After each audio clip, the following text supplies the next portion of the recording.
Okay. It is 2:03 p.m. and calling this meeting of the Pros Committee to order. We have a quorum. All of the committee is here, and we've got a great crowd here in the Vets Hall, and on Zoom we have Dennis Dudzik, FCEA tutor. That would be Harry Farmer. I think that's a good story. Green Space, Cambria Land Trust, Korean, Laura Crosby Shorts, Suzanne Fiedler, looks like with two computers on, and the general manager is also on the Zoom. Just a little bit about the meeting. This is not our normal meeting environment, so it's likely to be a little clunky. We usually meet in the dining room. There's consideration as staff is looking at every opportunity to shave costs where it's possible, to start doing our own AV on the meetings. And so we're one of the test pilots to gather data on how well that's working. And before we wrap up at the end of the day, I'll appreciate if we can get feedback on that. And if you run out of time and don't get there, share your feedback via email or whatever later. All right. Let's see. Chair report. Right. You haven't seen the board agenda yet. You probably should have a look. This Thursday, coming to the board is the water reclamation facility draft project description, and also the preliminary budget for the next year. So worth this, not a meeting to miss if you're looking for an opportunity to shape the future. And also a reminder, NCAC meeting tomorrow evening. So any issues that are top of mind for the county, good time to bring those up. Ad hoc committee reports. We already have on the agenda the community park plan. So what other ad hoc reports do we have? Anything from signage? Nothing new from signage. And open space management plan interaction with David. Nothing unless I don't think David's on the line, but Yeah, we'll get to that. Yep. That's as expected. county parks. Let's see, and and as suggested. Oh yeah, committee member communications. Anyone have anything to throw in? Jeff, with your on the verge or? Well, I think, as Steve just mentioned to me regarding the Parks and Commission, but we'll get to that in the goals, right? Of course. Yeah, that's right in there. All right. So we started late, but we're now running ahead. So I'll take it. And we rejiggered the agenda a little bit. Several folks had suggested, let's move the reports from the affiliated groups up on the agenda because we're getting to that and having to rearrange. So let's.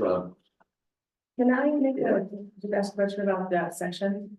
Yeah. I would love to see the skate park moved out of groups as like it, because it's not a different group than pros, and maybe put someplace else in the agenda so that we get a little bit more comprehensive report now that we're actually really moving forward with the project. It is not a separate group. I don't know if that's true yet, Shannon, until they officially dissolve an ad hoc. Well, I just mean the ad hoc could give us a report. I just think makes it sound like it is an external group from pros. You get me both sides. I'll get, Something to think about. Okay, yeah, we'll look, chat on that, but Chairman? as long as it's got a space for the agenda. Yeah. Kitty? If the skate park is part of pros, I would think that the ranch activities would be part of pros as well. Because it's entirely on CCSD property. Yeah. So if that change is made, I would request that FFRC also accompany the skate park. Yeah, in whatever kind of position on the agenda. Yeah. Yeah, makes sense. All right. For further discussion, I guess. Yeah. All right. So with that,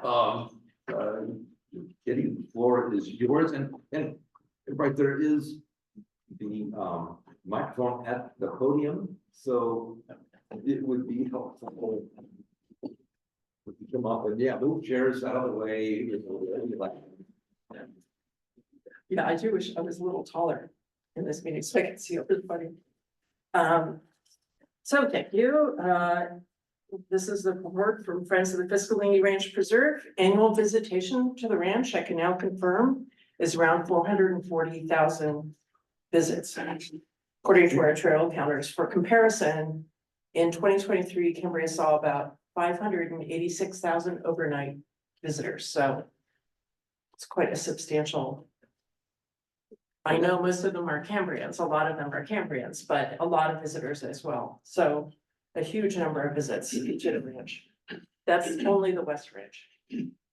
A visit reported this week, and as a consequence of all those visitors, we get some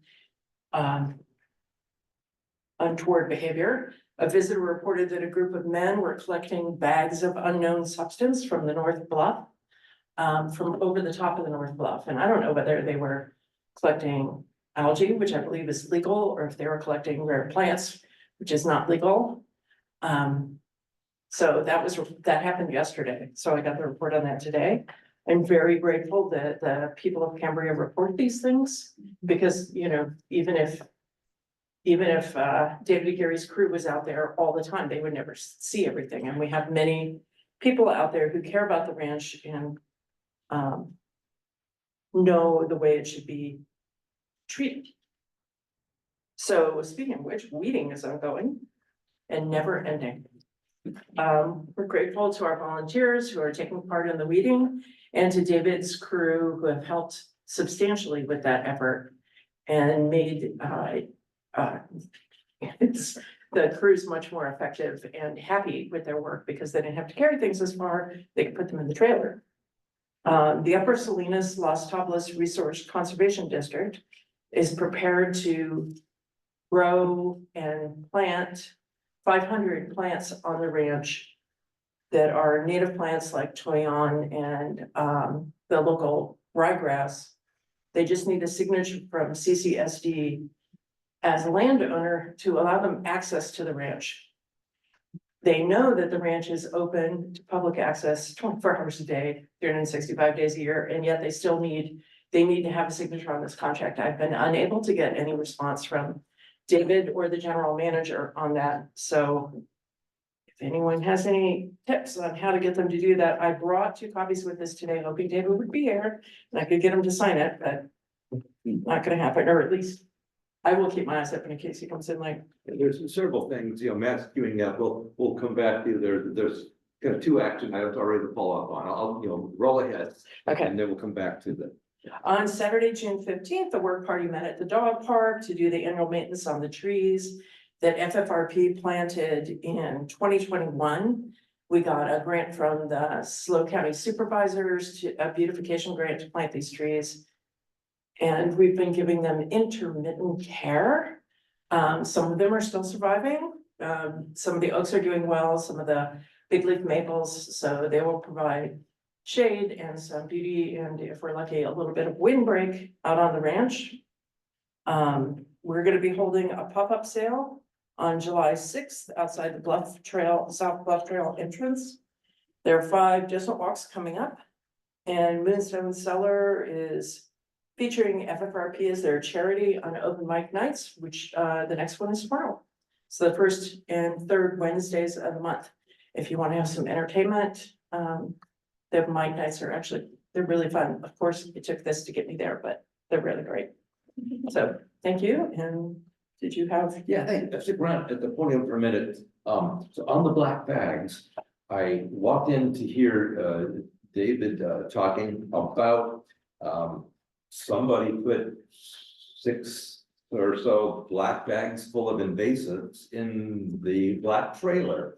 And he checked the contents and someone was out there weeding mustard and thistles. This is my dream that they were collecting ice plant because I didn't know what they.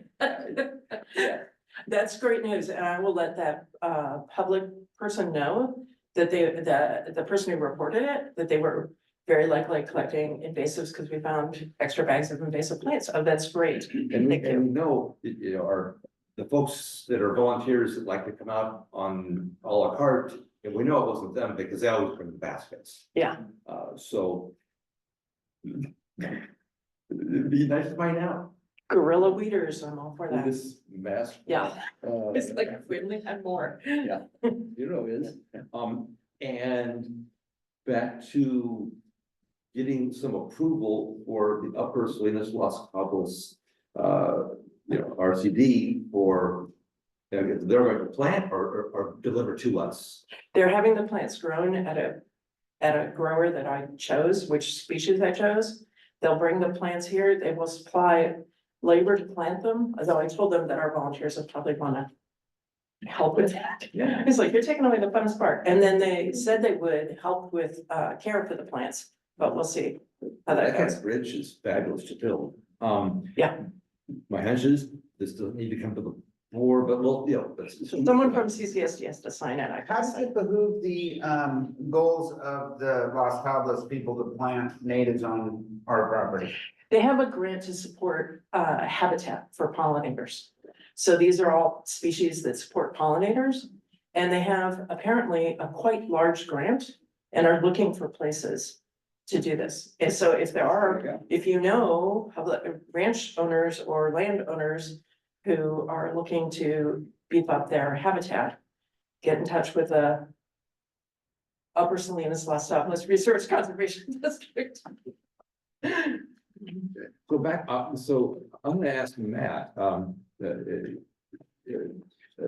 general manager, can you comment on approval of this piece of paper?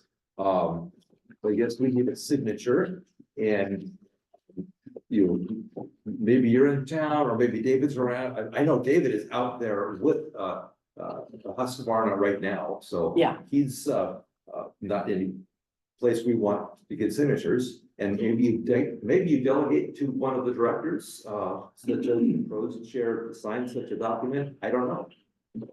Yeah, can everybody hear me okay? There you go. I gave you 2 copies. Can everybody hear me? Yes. Yeah. Okay. Sorry, I've got dual meetings going, so I caught some of what Kitty said. What is the document that needs to be signed? So, firstly, this Los Cabos RCD, they are offering to, deliver and plant something like 500 California native trees and such. And there's a place for authorized signature in a couple of spots. So I can bring this over and have you sign it later and get it to Kitty, or, I mean, what's the right protocol? My hunch is this doesn't need to go to the board. Okay, Right. I'm searching through my emails from Kitty and I don't seem to have that document. If that It's could be been a done- while since I sent it. if I could I get sent that, it a while ago, like, I've had it for several months now and haven't been able to get David to respond to it. okay, understood. If you could resend me that document, I can just run it by legal real quick and then we can get that to you. Okay, Thanks. it's good. All right. Thank you. Oh, and so the 440,000 visits, was that in what period of time? Calendar year of 23 or what? That's taking the data and I'm gonna say this, annualizing it. So we don't have 12 months from any one counter, but you take the average daily and then bring it out. And that's with taking, that's divided by two, so you're not counting the way in and the way out. And also there are occasionally on the counter some kind of wildly out of sync, like an entrance that used to get 150 a day is now at 1,200 a day. So just eliminate the outliers, because I figure there's something hinky going on there. Well, so it's kind of like your best shot at a moving average. Yeah, Okay. Yeah. Yeah, thanks. Other questions for, that will be exciting to see all the turnout. I think I know what you're here for. It'll be good, discussion, skate Cambria. Okay, I'd be happy to give a report. Right, coming up this Saturday is a large surf skate event in San Luis Obispo. It's at the Rod and Hammer campus, which used to be Slow Brew, being put on by Rod and Hammer. They've been extremely generous to us. We will be there in a booth location and proudly representing our skate park for all that is surf and skate. And if you have an opportunity, there is a bunch of live music all day long. It's free to the public. They start at noon and go till 7. There is a ticketed event from 7 to 9. So come see us, come say hi. That's this Saturday. We are in very exciting times at the skate park because we of course have got our LUC permits from the county. We have now moved forward to construction permits. And we are final checking the boxes in regards to the grant being finalized. And that of course is the large grant that we've been waiting on so that we can complete funding and then move in front of the board in regards to their authorization for going out to RFP. So we are in very good shape, moving in the right direction. If there's any questions, do ask, but I feel like that's about all I want to report at this time, only because so much is hinging on going out to RFP. We do, of course, have a memorandum of understanding that a maintenance fund also needs to be established, and we're working through what that number is right now. So happy to answer any questions. Public, No, we're good. all right, come see us Saturday. Listen to some great music. Yeah. Okay, Friends of the Dog Park, Shelley. Hi, everybody. Thanks for giving us some time to update you. We did have a work day as well, 2 weeks ago, and had a great turnout and pizza to celebrate. And then we also hired a couple of weeders to help weeding because it's always gonna be weeds. And we're hoping it's just a part-time thing when the springtime comes and the new plants are out, but they've been approved by David and have signed waivers, and I think Michael showed up for helping clean up, and I noticed he was there a couple weeks in a row, so he's, I'm sure, working really hard. Appreciate that. We put in a couple of movable disposal containers and hoping to purchase a couple of movable benches. And I noticed on Nextdoor that people are complaining about graffiti, and I think it's a great resource to keeping the community involved in helping stop things like that from happening, fireworks and things. So I guess I'm just putting a vote in for Nextdoor as far as good communication resource for us. That's all. Thank you. Questions? With my hands up, all right, Corinne.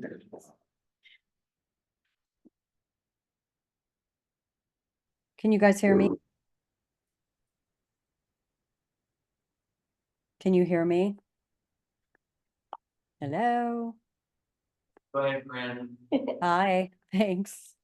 So speaking of graffiti, we were really disappointed to find that somebody tagged really badly our carved wooden green space sign at our Wilton property on Wilton and Burton. I filled out the sheriff's report, and they're doing online reports now because the sheriff said they're starting a new task force because of all the graffiti incidents in Cambria. So hopefully they're going to have more eyes on us than usual. Yes, and a vote for Nextdoor also, because it's just really disappointing. There was a bunch in my neighborhood also, and I think all of us are wish that it would stop. So we're going to get that sign fixed as quickly as we can, because it sure doesn't show well for Cambria or for green space. Hopefully our work on Strawberry Canyon's gonna start in the next month or so. The Upper Salinas Las Tablas Resource Conservation District is giving a lot to Cambria right now. They're helping us, Fiscalini.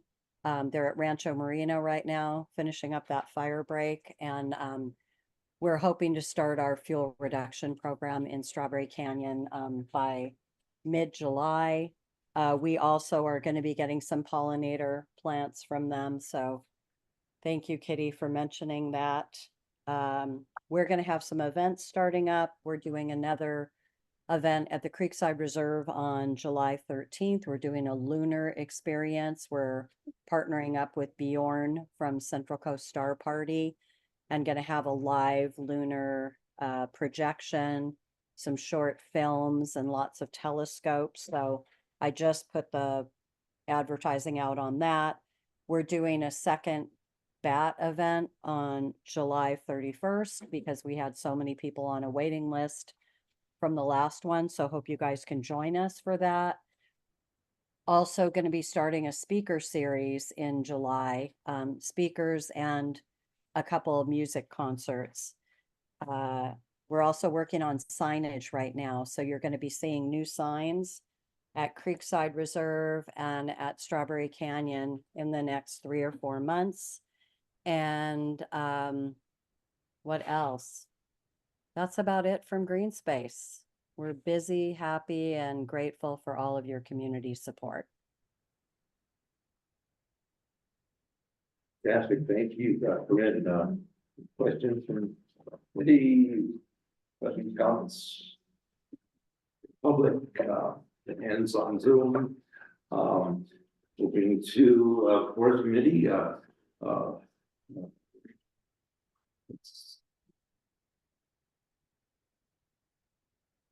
Laura, just hit Yes, I am here. Good afternoon, all. Yeah, first of all, I wanted to give, I'll give a quick report on the Forest Committee too, but I wanted to give a shout out to Kitty. That's wonderful that they're getting 500 native plants planted. I think we're headed in the right direction on that. The other part, unfortunately, we have to fall in with the rest of the people. We had graffiti on our sign also for the Fern Canyon down by the curve there. And one of the people that walked through there, I heard, cleaned it up. It was really red and ugly. So I'm not sure why we're getting so much graffiti, but you know, we were affected also. Report for the Forest Committee. Excuse me. We are working on the kiosk. The Historical Society has been gracious enough to give us an area in their kiosk, and we are refreshing it and reprinting and all this, and hope to have it all put together again by July 4th. So if we have visitors down there, they can look at the kiosk and see some of our colorful pictures and what happens in the forest. The other thing, we are going to be working on getting a grant, hopefully, to reproduce our weed handbook. Everybody knows about the weeds in Cambria.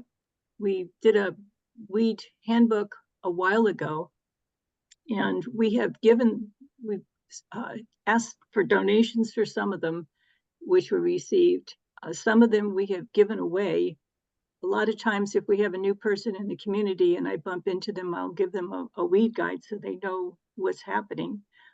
We also gave away 3 weed guides to the CCSD people so they knew what they were supposed to be going after. And that's kind of our report.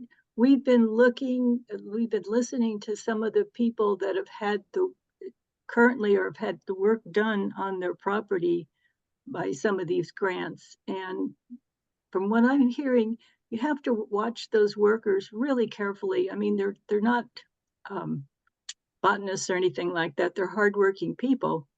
And so the people that have the property being worked on need to watch what's going to make sure not too much or too little has been taken from their property. Anyhow, that's the Forest Committee. We keep working, monitoring things. So any questions?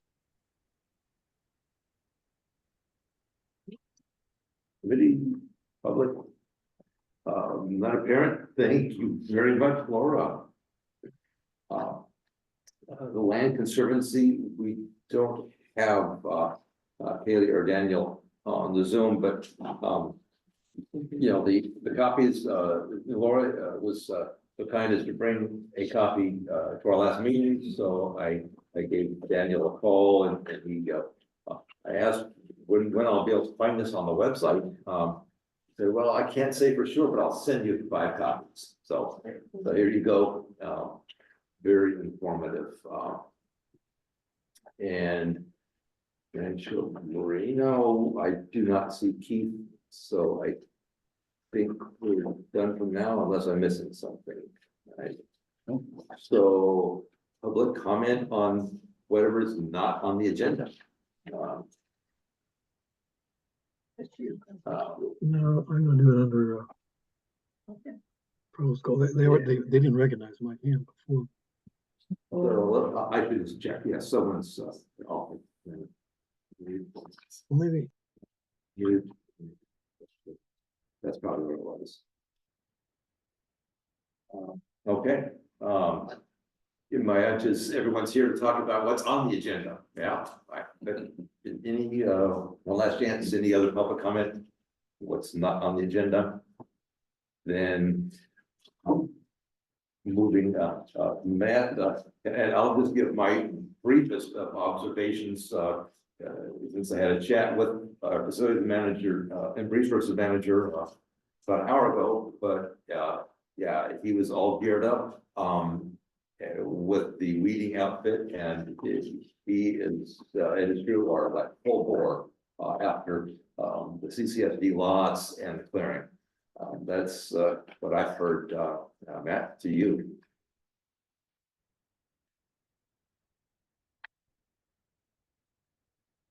Sorry, trying to unmute. Okay, so I'm sorry, Director Thomas, are you wanting an update on? Want to make any comments on facilities and resources?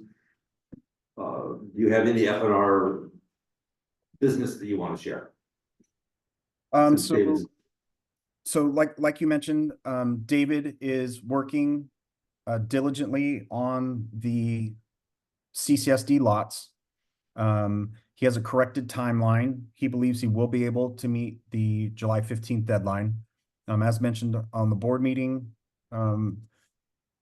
if he is unable to meet that deadline, we're going to step in with one of our contractors to make sure the CCSD lots are weed abated.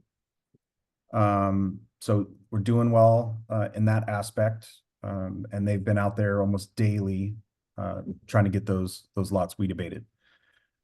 Skate park grant, we are in the final stages of the federal review. We've done all of the architectural, cultural, land surveys. We've got those 106 documents have been sent to our grant manager at the federal level.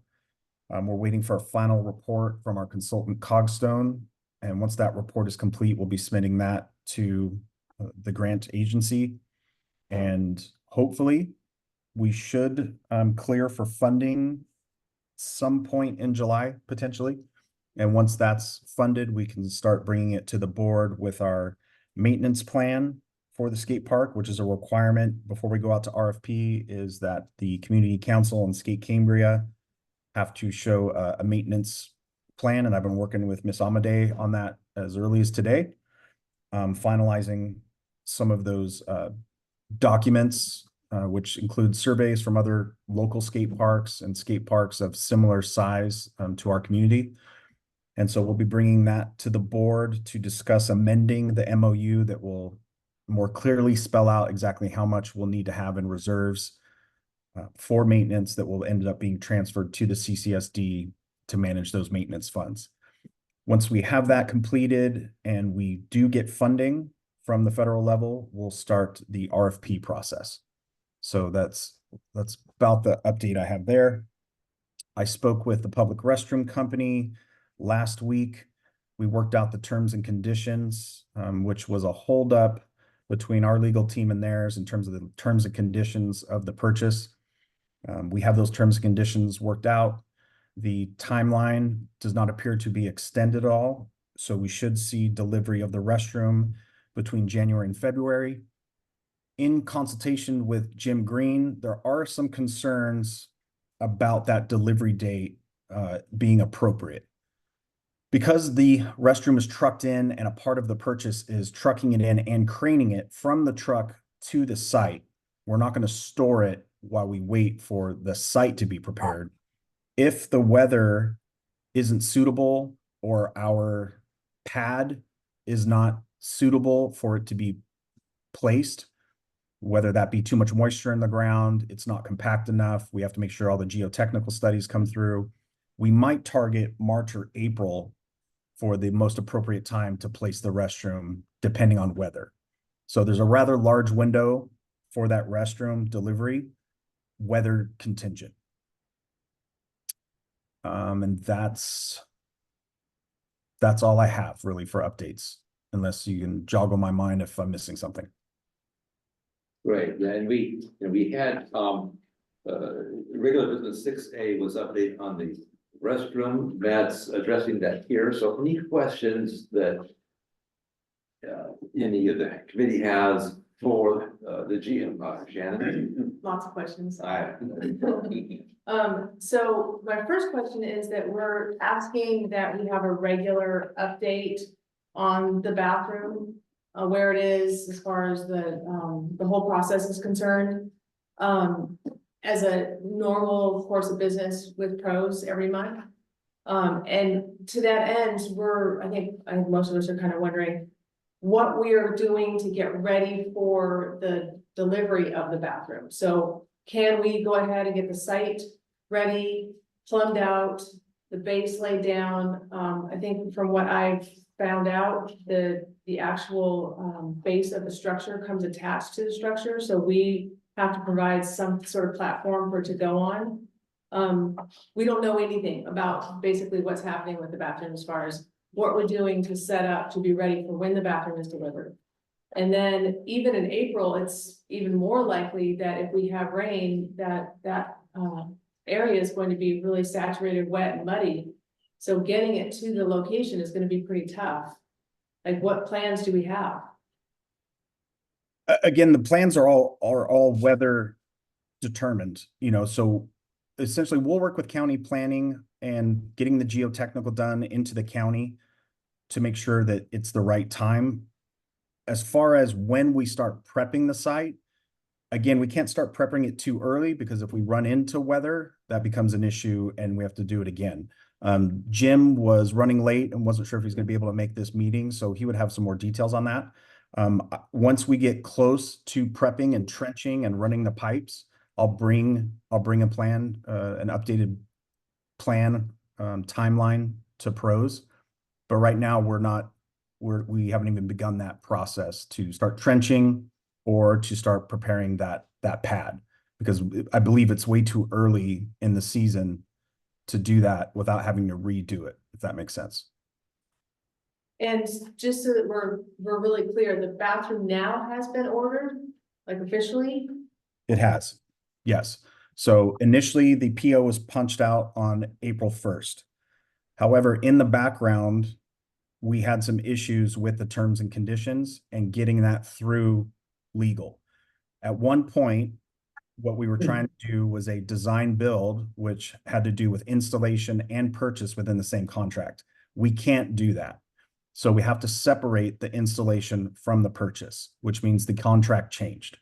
The check has been mailed, the terms and conditions have been agreed upon.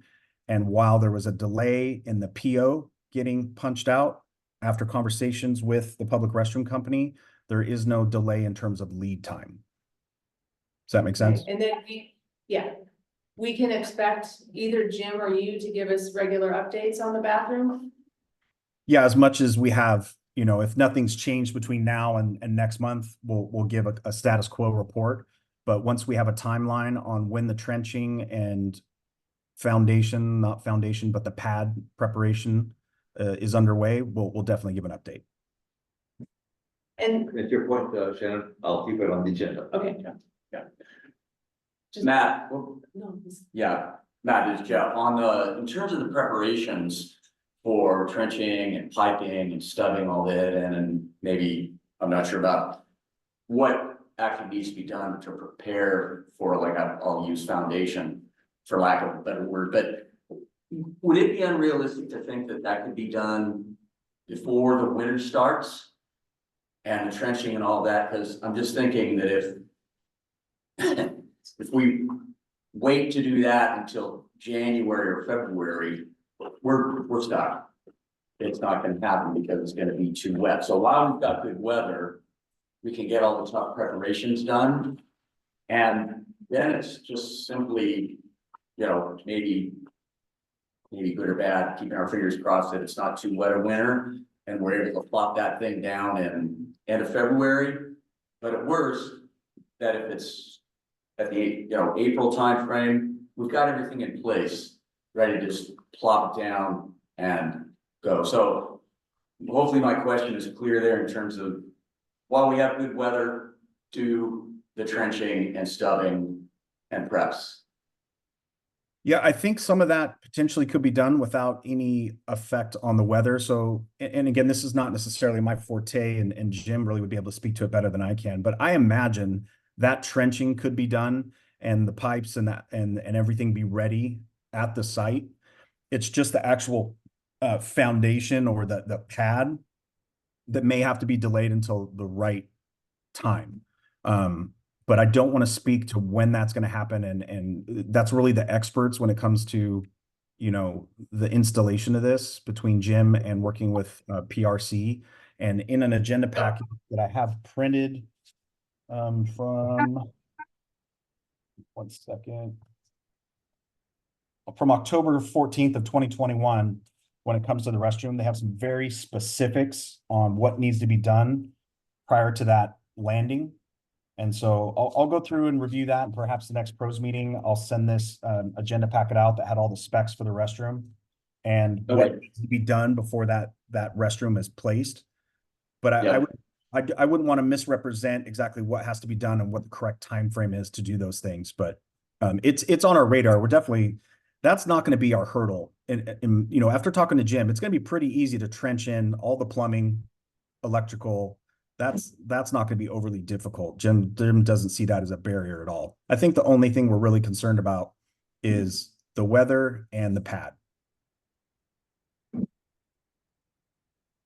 So this, kind of brings up the question, do you, have you assigned the responsibility of a project manager on this? And would that, and if so, perhaps that would be the person to make these reports to the committee so we can roll up our sleeves and get into those specifics to the extent the committee wants. Sure. Yeah. Tristan Reaper will be the project manager with Jim's assistance.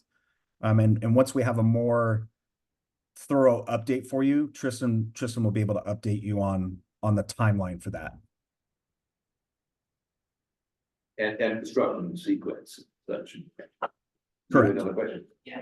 I was just wondering about the walkway from the parking lot to the bathroom and where that is going, what materials going to be made of, and when that will be accomplished. And will that be a barrier to us starting our projects? Do we have to wait for the bathroom to actually be accessible? Yeah, I don't have an answer for that. Again, I think that walkway, again, is minimal in terms of the effort that it would take to be placed. There's minimal grading there. So again, I'll touch base with Tristan and Jim on the timeline for that, but I don't see that being a barrier. Okay, I just assume it has to be ADA compliant, so. Yeah, and they'll work through all of the contractors that will be used, and they'll make sure that they follow those guidelines.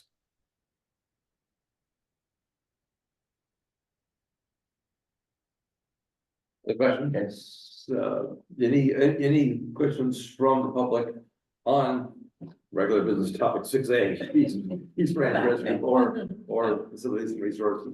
All right, we're good. Matt, thanks so much for doing double duty. I know it's quite a week.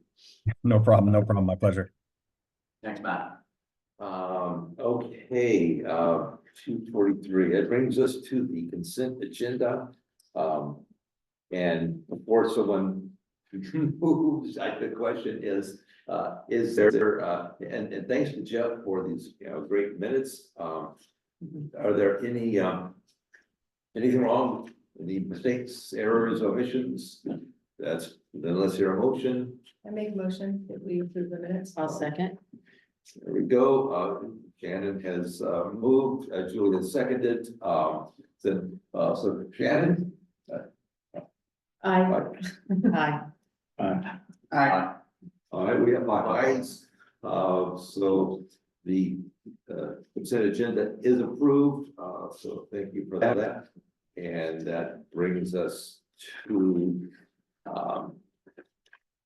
topic 6B, Lampton Cliffs ice plant removal project. And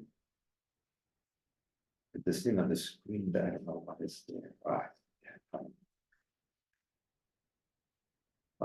And Suzanne, I'll bring you on in a second. I've got some weird thing on the screen that I don't know how to get out of the way. oh, you probably have.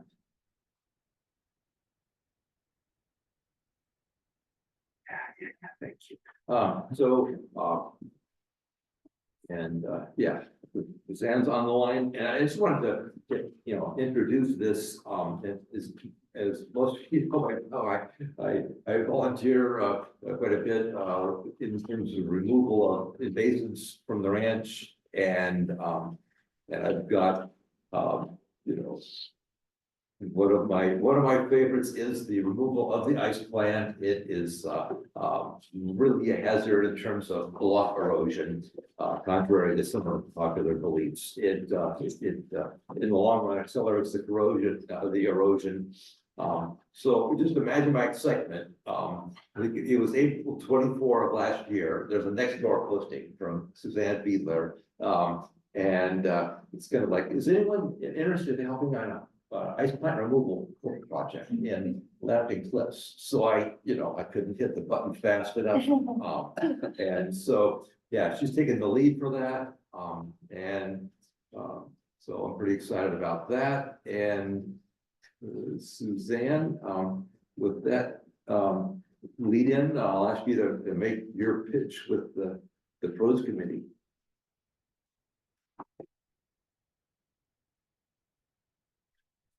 Let's see if we have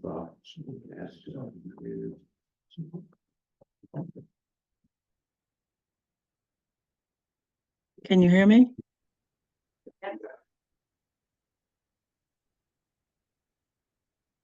Yes, we can hear you. Can you hear me? Yes, we can. Yeah. Okay. So, thank you for having me on the agenda. I just want to give a very brief background of this project. As Michael indicated, I had sent out a query to see if anybody was interested in actually helping with this project, and it was about a year ago, and a lot of things have happened in that year, but I'm happy to say that this is a county park, and we have reached agreement with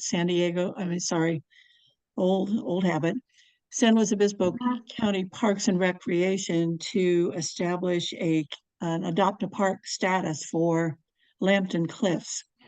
And what that means is under this agreement with the county, I am a signer and I have an agreement with the county that we will accomplish a very focused project, and that is to remove the ice plant from some of the areas of the park and hopefully endeavor to restore native plants in the area that is being cleared. The details went back and forth with the planners at SLO County Parks, and then I was signed off by the district supervising ranger, which is Alaska Gaylord, just at the beginning of May. So in trying to work out all the details of this project and anxious to get on the ground to pull the ice plant, there are still a few details that need to be worked out. And as many of you know who've been involved with ice plant removal, it's a big job, it's heavy work, and also requires a fair amount of hauling and disposal. And that process is something that's been bounced around quite a bit. It's like, what can we do? How can we remove it efficiently? How can we? And I must say, before I continue with that, that this is a project that is independent of all the nonprofits in town, even though they have supported us. I am not associated with any nonprofits. Therefore, we're kind of winging it here. We're going to do some fundraising and such, but we are totally independent outside of the agreement that we have with the county. So anyway, the request I'm bringing to the board is I've been looking for creative solutions for disposal of the ice plant and other invasives that we pull from the park. There are some very good options out there, but a lot of them are very pricey. We know we're going to have to probably rely on some creative techniques to do that. So as I am very familiar with Fiscalini Ranch, walking out there like a lot of other Cambrians, I did notice and was aware of dumpsters that are at the Marine Terrace North End.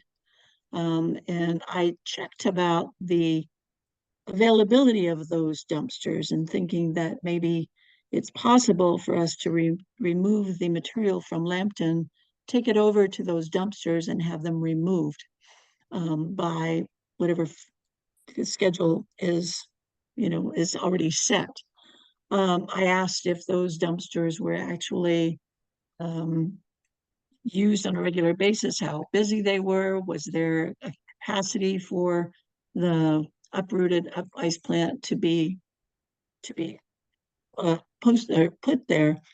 And so I just want to know if how you feel about us using those dumpsters for the removal of the ice plant. Of course, we'd have to find some arrangement to get them over there, but I have received lots of positive support, and I'm not worried about not hiring necessarily, but being able to find resources to haul materials over there. I've jumped around a little bit. Is there any part of this proposal or information about this project that I should clarify before we go forward? I just am trying to understand, so the ask is just to use some dumpsters on the Fiscalini Ranch property? That's what it is, yes. Okay, because it's a county park, so we don't have a whole lot of jurisdiction there, but is that an ask for Kitty? I was asked and I said, they're not our dumpsters, they're CCSD dumpsters, they can do with them what they like. Not. Yeah, no, I checked in with, and Laura and Crosby have their hands up, and I'm just fearful that it came up on the last agenda item, but I see you, we're gonna proceed on this discussion, and Laura or Crosby will get to you when we get the public discussion on this item. And I'll apologize if I missed it from the last topic, but David's take is that, all right, the dumpsters, the bottoms are a bit rotting out, right? But they're going to be replaced, and I talked to MCD, Mission Country Disposal. They, CCSD calls them and they'll schedule a replacement for the dumpsters. What's the weight capacity? 1,500 pounds. That's not a lot of ice plant. And is that precise? Because at first she said, well, the truck has on its arms, it's got a gizmo, and if it's too heavy, it won't pick it up. And that's more or less 1,500 pounds, but if you put that on a scale and it was exactly 200, in other words, it's a mechanical device. Also, those go to the landfill, and it's not the greatest thing to send to any landfill, but it would certainly get it out of our hair. But for planet Earth, it might not be the best solution. But then again, we've put plenty of these in those dumpsters, and we will continue. David said something about because David Geary on Wednesday meeting routines now, he has started supported that with the CCSD trailer. He brings the CCSD trailer on site and we load that baby up with the French broom and hemlock. And it's working out great. We can get like 2 or 3 times as much done because the disposal's right there. And, I brought it up with David and he was like, sure, we'll drop it out there. I mean, that may be, an alternative. And I should probably ask Matt to chime in on, is there any formal, whatever, we should deal with there? Can I ask one quick question though? Yeah, go ahead. Because this is a county park, have you gone to the county parks and rec meeting and asked for help with disposal of the ice plant? Yes, Or I they have have. deeper- That was, yeah, I did ask them a long time ago, and the answer was that there was no funding at this time to do that, to install a dumpster and to establish a disposal routine. So so that's when I started looking at other options. And that most of that involved hiring private haulers. I looked at the possibility of bringing roll-offs over for a temporary period and suggesting that those be placed at the park. And those were ridiculously priced, and there was rental fees, delivery fees, and all of those things, and it became prohibitive. And then the idea of the private haulers was bounced around quite a bit recently, kind of negotiating prices per ton, prices per cubic yard, blah, blah, blah. And then again, I wander around looking for cost-effective options because this is going to require a cost fundraising from the community, which is fine, but I'm trying to keep it within a reasonable level. So no money from the county. That came up very early and they said no. So I suppose I could have put in a request for to get into their budget, but this is a tiny park and this is a short-term project. We will have to do it in pieces just because we'll only be able to pull up so much at a time. So, and we are granted this adopt a park agreement right now for a year, renewable. I'm very excited about that, and I hope we can show some progress before May of next year. And once we're done with the removal of the ice plant in the areas that have been designated, and it's not the entire park for various reasons, because we have coastal ice plant that requires additional studies that we were not able to perform. Once we get that done, then I think the maintenance is going to be fairly simple.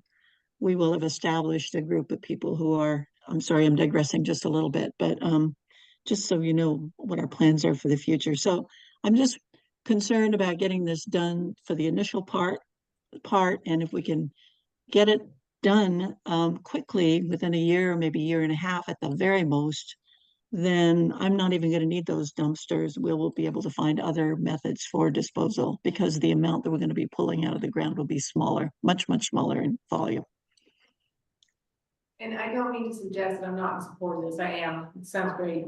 It's just a little disappointing to hear that the county is not helping to maintain their park.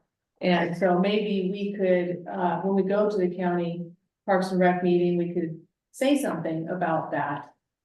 Just to help the project and maybe, shame them into doing their job and maintaining their park. May I add in on that? I'm just gonna add in, I had the pleasure of meeting with Suzanne very early on in regards to her efforts on this, and worked on the direction, to Shannon's point, of getting to Gibson's office and speaking with Blake. I'm wondering, power sometimes in resolutions. And our county parks are Shamel and Lambton. And here we are putting a resolution forward on behalf of the board in regards to paving the road that is their responsibility to get to the item that's next on our agenda. So Suzanne, I applaud you because I know how many phone calls you've made to even get this adopt a park pledge in place. Good on you. And I think we need to support this in any way that we possibly can. But is there a way maybe with the board to put some type of, it seems like with the county, the way they react is when there's some type of a document of resolution to say, oh, that's why they called last time, right? As soon as we had a resolution, all of a sudden the phone was ringing. And that's not gonna get us anything immediately, but it gets us on funding, whatever that ambiguous board is. It gets us on the board for potential funding. But I know early on, Shannon, she went straight there, and Yeah, the not- county yes, she answer did. was, the county answer was, we have no money. Except for the money. Yeah, except for that. So kind of where we're at is, let's do all we can to get the county to do all they will. But meanwhile, there's a sense that, heck, yes, we will be happy to support the, these methods in the meantime. Yeah, the question is, where's the money come from on behalf of CCSD? And so that's the whole, And with the dumpsters, they're there, there's no additional cost if stuff ends up in the dumpsters. yeah, I just think the weight of the ice plant is gonna exceed the weight of the dumpsters. But I could Right. be, Little could bit, be wrong, little bit, yeah. So, question to the general manager, is this something that it's appropriate that we, when we make, I guess we'll make a motion at some point of support, and this is something we would recommend that we bring to the board, or simply, indicate our, as an advisory committee, indicate our support to you as general manager, what do you see as our appropriate next step? I don't think it necessarily needs to be a board action. The only concern I have is I think I talked to David, and he's been working with the trash company on seeing when we're going to get replacements for those dumpsters since the bottoms are rotting out. And so my fear is if we're putting in heavy loads of ice plant and they go to pick up the dumpster and it busts through the bottom, now we've got a bigger mess than we started with.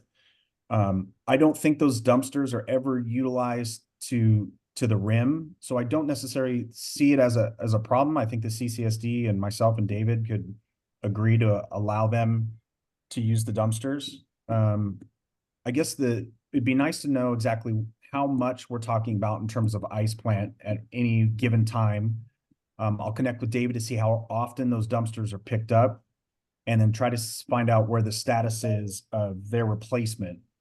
Because if we are going to put large amounts of material in there and the bottom's already rusting out, again, that could be problematic in the long run. But we pay for them. They're there to use. I don't see it being that big of an issue, granting support for them for some of that ice plant removal. I would just want to confirm with David on how often they're used, how often they get full, ETA of the replacements, and how long that would take. Okay, great. A little Thank bit you. they're emptied weekly. 2 years ago, we had a huge ice plant full, and had a huge pile sitting in the, little area by those dumpsters. And we let it sit for a few months, and then, one work party, we just went crazy and piled it in the dumpster because it had lost most of its weight. And, yeah, we just about filled the dumpsters, with the dried ice plant, and off they went. So that's the one data point. Steve, you had I have that look on my face. yeah, I do. yeah. Well, because I'm familiar with dumpsters and how that works, and piles of rubbish and how you move them around and where they go. So my first question is, why isn't the green waste picking up the green waste dumpster? Why is the trash company picking that up? And then there was a point where we didn't want ice plant in the green waste. I'm not sure what that whole concept was 10 years ago, but we're seeming to go that we can even put our garbage in the green waste, and they're taking our inside garbage in the green waste too. So there's some kind of, I'm not sure I'm understanding exactly how the process is working, but why can't we process the ice plant ourselves? So I have a big empty lot. If you brought all the ice plant over to my lot and dumped it on my lot, would that be environmentally insensitive? You're saying no, because we make a pile of it and it kind of goes away and we chop it up and, right? Windsor's is out there. Can we just move it out to Windsor's? And then the other question is, once you remove the ice plant, is it gone forever? Or is it a constant thing? Will we ever get on top of it? That would be a kitty question. It's never gone forever, but it's much easier to To maintain maintain, we, after you get. meaning we won't, at some point, we won't have this mass. Right. We Oh, hope. no, it would be a one-time big cleanup, and after that, it's just maintenance. and a little Maintenance, less. yeah. So the And then- duct would really work once we got it maintained. Yeah. Yeah, You're right. Yeah, it's not like mustard and thistles, the way they come back. okay.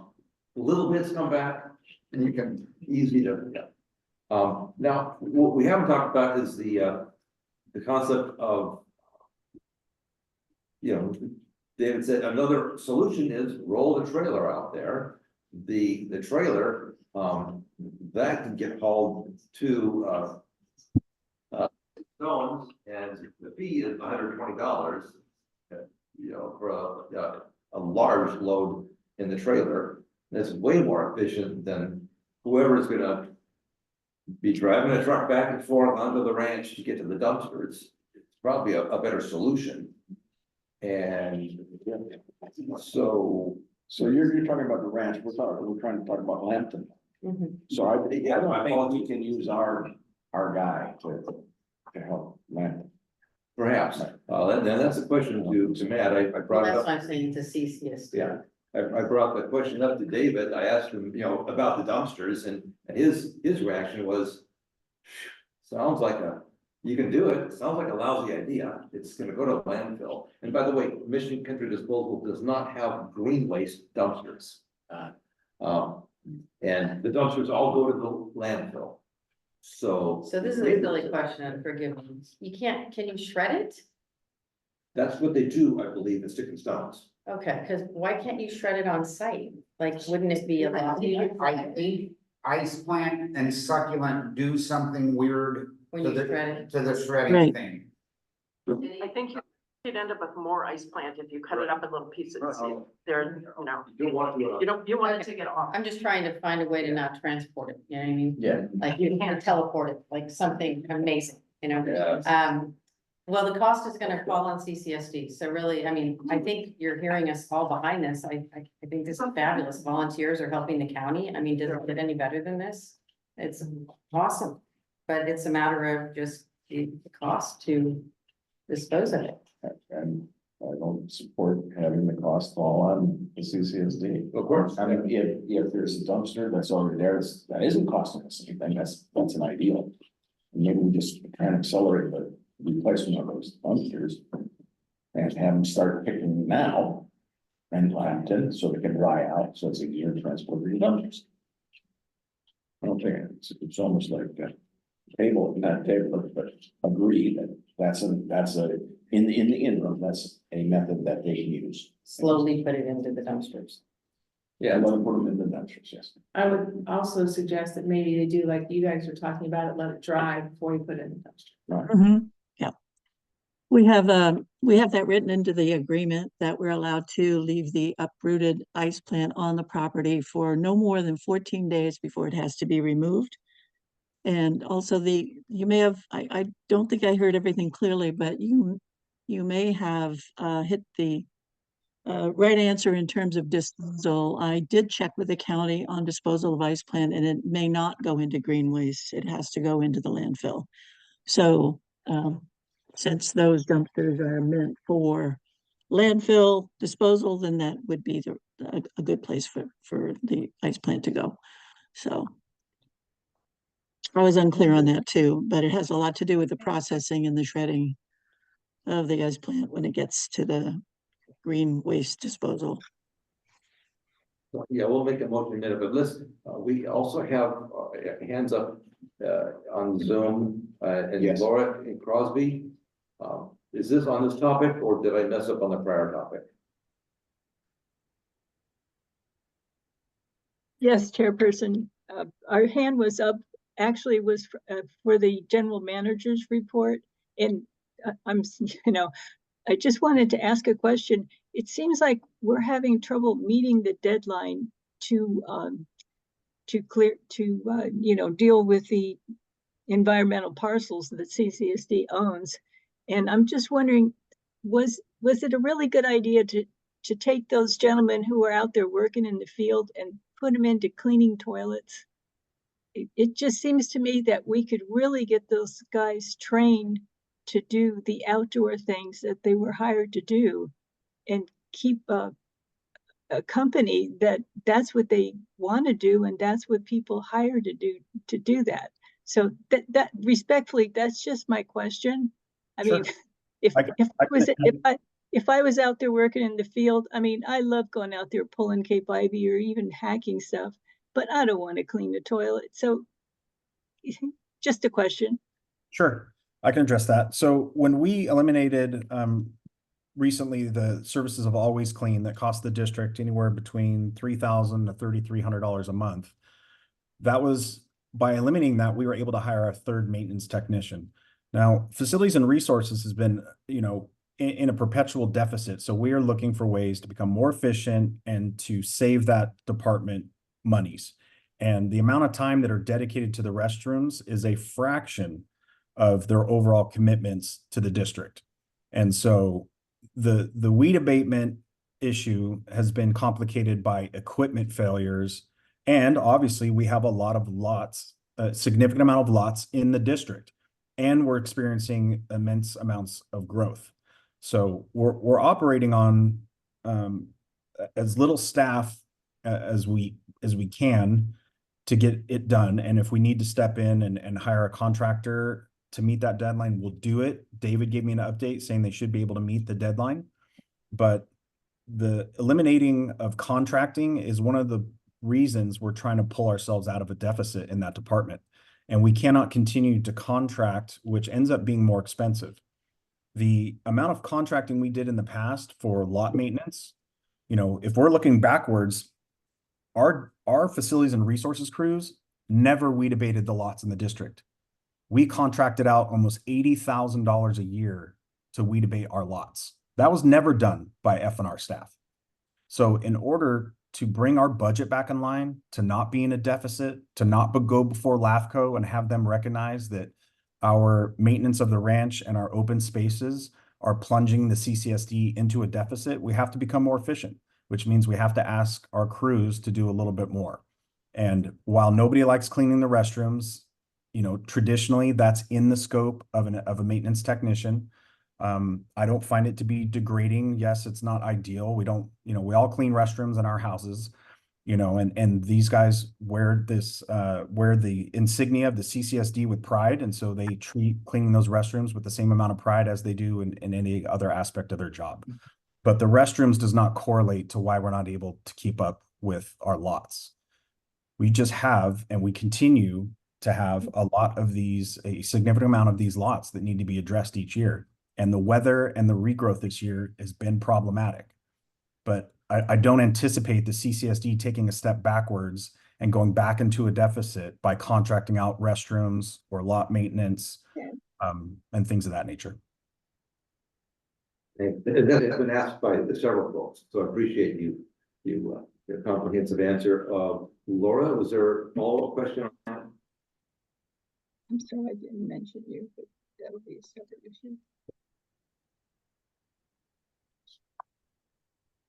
Yeah.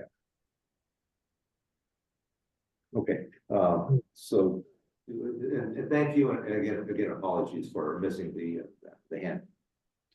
Anything else, Laura? Are we muted? I'll have you. Okay. Okay, my hand is still up. And Chairperson Thomas, I was able to get a hold of Jim Green, and he's on the line. So I don't know if it's appropriate or if you wanted to take a step backwards for him to address some of those trenching and pad questions, or we can table it for the next meeting. Sure feels to me like, give him a little running head start, and let's dive into it in July. Yeah, I agree. But I don't see us making any decisions. That'd be great. Right. So there's just one more check. Laura, see your hand is still up. Just one more check. Are you good? Yeah, I'm having trouble getting recognized here. I have a comment on item 6C. Okay, so you have a comment on the topic 6B. Let's let's hear it. Okay, this was a comment for the open space ad hoc committee, actually. And I did email this in, but I'll read it quickly. Yeah, we're not on that. It's a Yeah, we're not suggestion. on that. Say again? We're not. Yeah, that'll come on 6C on the next agenda topic. Yes, that's. Need to finish B. Okay, Yes, we do. so back to 6B, Lambton Plus Ice Plant Removal Project. I think what I'm hearing Suzanne boil this down to is, you know, thanks for the discussion about the trailer, but we really want, you know, we really want is to use the dumpster on the ranch right now. Is that where we're at? Suzanne? Oh, yes. Gotcha. All right, then, sure, I think, and Michael? Jim. yeah, Jim. Might I suggest that we don't make a motion, it's a gentleman's agreement. And we just say that they can use it and let it be at that, the general manager is allowing it. And we're done. Kind of, that's my thought. Thank you. I'll second that. Yeah, and that's not something that can be seconded.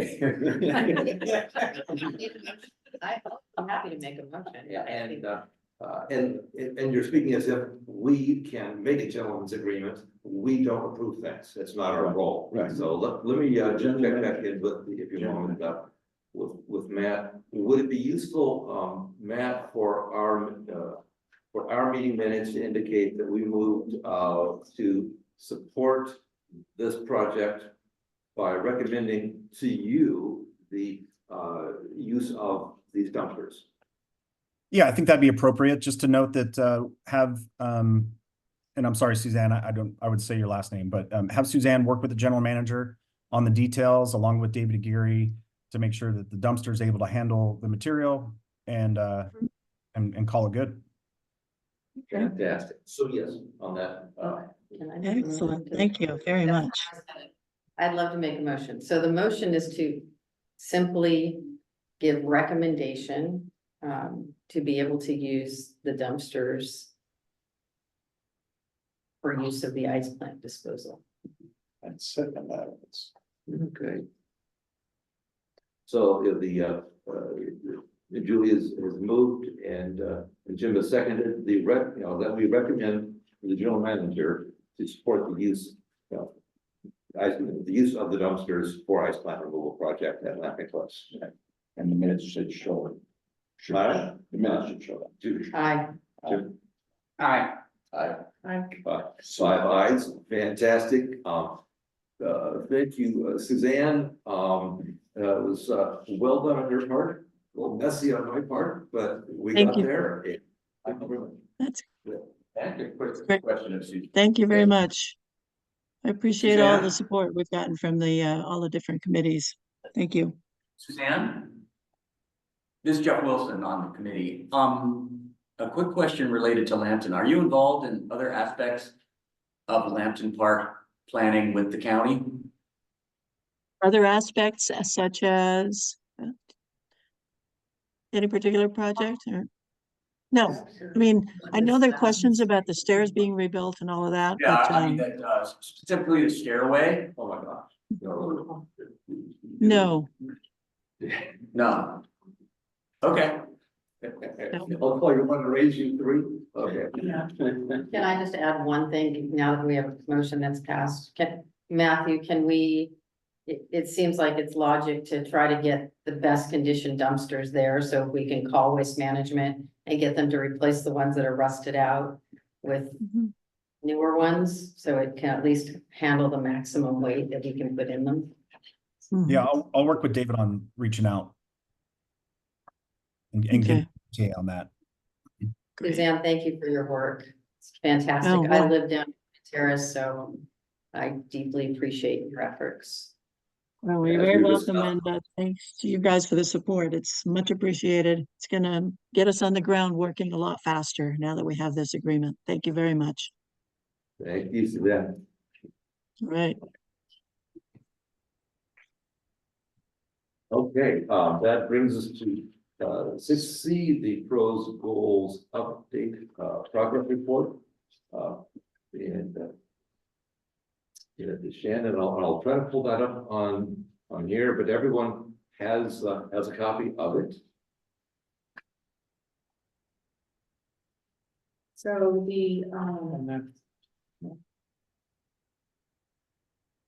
so the community park plan will address in 6D. The inventory of the CCSD owned undeveloped properties. Do we have any update on any tasks there? I'm assuming that's for me.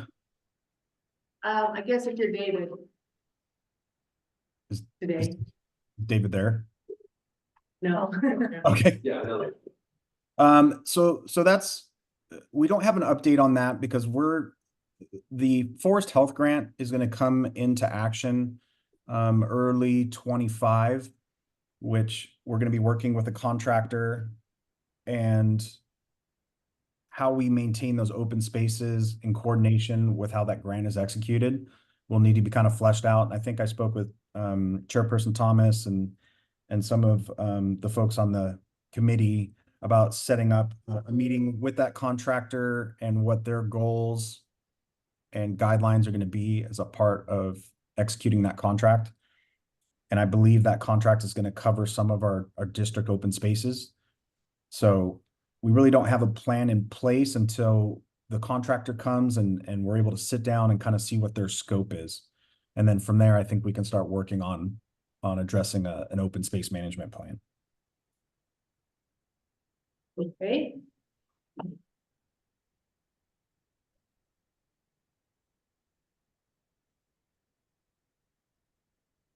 All right, how about the relationship with the SLO County Parks and Rec? Anything, any updates? I attended last month's meeting. They have a monthly meeting last Thursday every month, and Steve has spearheaded this and was with me. I stepped up and reported actually a couple of things. One is where we are with the community park plan. There was, interest in sort of understanding some of the basics with that, and I briefed them on that. Pandora, Nash Partner, I get that confused, from Los Osos, is our district liaison. The way it works is each member of the commission represents a certain supervisor, and she is Bruce Gibson's.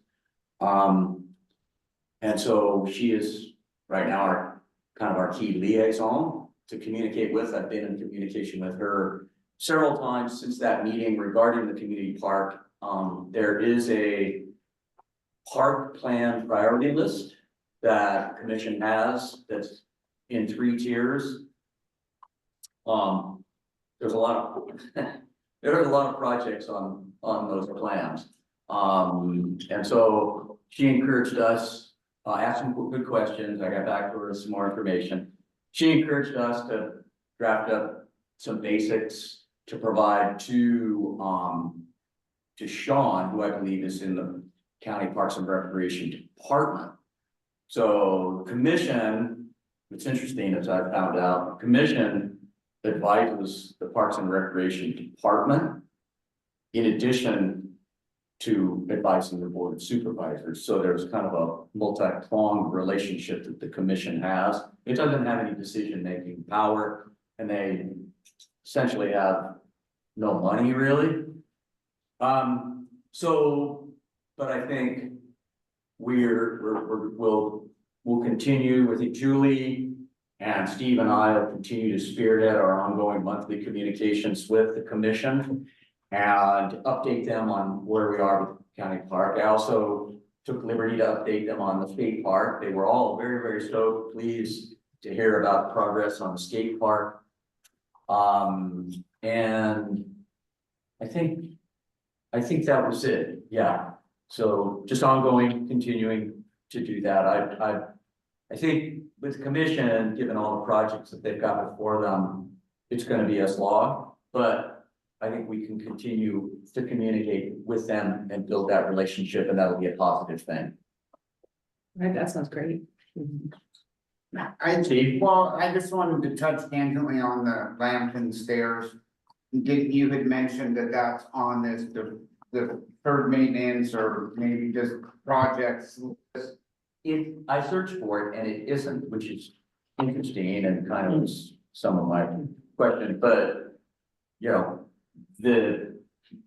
I mean, it's been out there, the County Parks and Recreation Department, Tanya Richardson, who's the director, has, they've been involved with that, and apparently some estimates done that to redo the stairways at Lambton is about $500 to $1 million to redo the stairs at Lambton. And so, I don't know, I can't find that project anywhere on any of the project lists. So I don't know, Steve, to your point, I don't know where that is. But the stairways are out, it's a county park, and my understanding is Tanya Richardson at the department is very well aware of it. I guess that would be a good thing to add to our list of tasks with your, working with, Slow Parks and Rec Yeah, is so, for updates on what's happening with Lantern Park and Channel Park. Because both of them have a lot of deferred maintenance that needs to be addressed, and so it'd be nice to hear from them what they're doing to very least. maintain. What's the playground structure on the list? Did you say at Shamel? yeah, Shamrock's on the list, yeah, it was very interesting because they had a gentleman from their, I guess, Public Works representative and laying out the deferred maintenance schedules for the county, which a 1-year deferred maintenance schedule, a 5-year maintenance deferred schedule, and a 10-year maintenance deferred schedule. And it's pretty mind-boggling that the millions of dollars, even just in the year one, if they attended to all these, the millions of dollars that would needed to be spent on these projects for deferred. You take that out 5 years and it obviously magnifies, and you take it out 10 years and it magnifies even further. So there's a bunch of deferred, millions and millions of dollars of deferred maintenance on the county parks, project list. So, yeah, and, I think when you look at the projects, across all the communities and jurisdictions in the county, I think just honestly, realistically, straight up, you'll find very few listed for Cambria. And I feel like that's something certainly we should be striving to overcome, is maybe get perhaps a little bit more fair play in terms of from a park standpoint, and I'm sure it maybe goes beyond that, but certainly from a park standpoint, that we get perhaps a little more contribution from the fair contribution from the county. So that's That's great, okay. And next is the rodeo grounds. I know we have a rodeo grounds road paving, and I know we have a resolution. Matt, can you speak to that? Sorry, repeat that question one more time.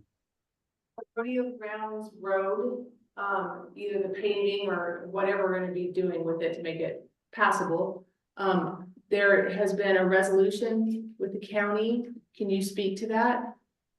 There hasn't been a resolution with the county. The CCSD passed a resolution asking for support from the county for the Rodeo Grounds Road. They recently, as early as a month ago, went through and graded it and flattened it back out. And that is all they're willing to do at the moment. Their standards are that they will maintain it to the original quality of the way it was when it was placed there, which is essentially the way it is now. If we want to entertain, per the county, if we want to do anything with that road that has to do with paving or some type of base, their interpretation is it's going to be on the CCSD. I believe Bruce Gibson had a conversation with Director Dean that there are some programs out there with low financing that we could do with the county, that if we wanted to do some type of a loan with the county at a super low interest rate, that we could potentially do that for a road improvement for rodeo grounds. But as it stands now, they'll only maintain the road to its original standard, which is basically the dirt road that's been recently graded.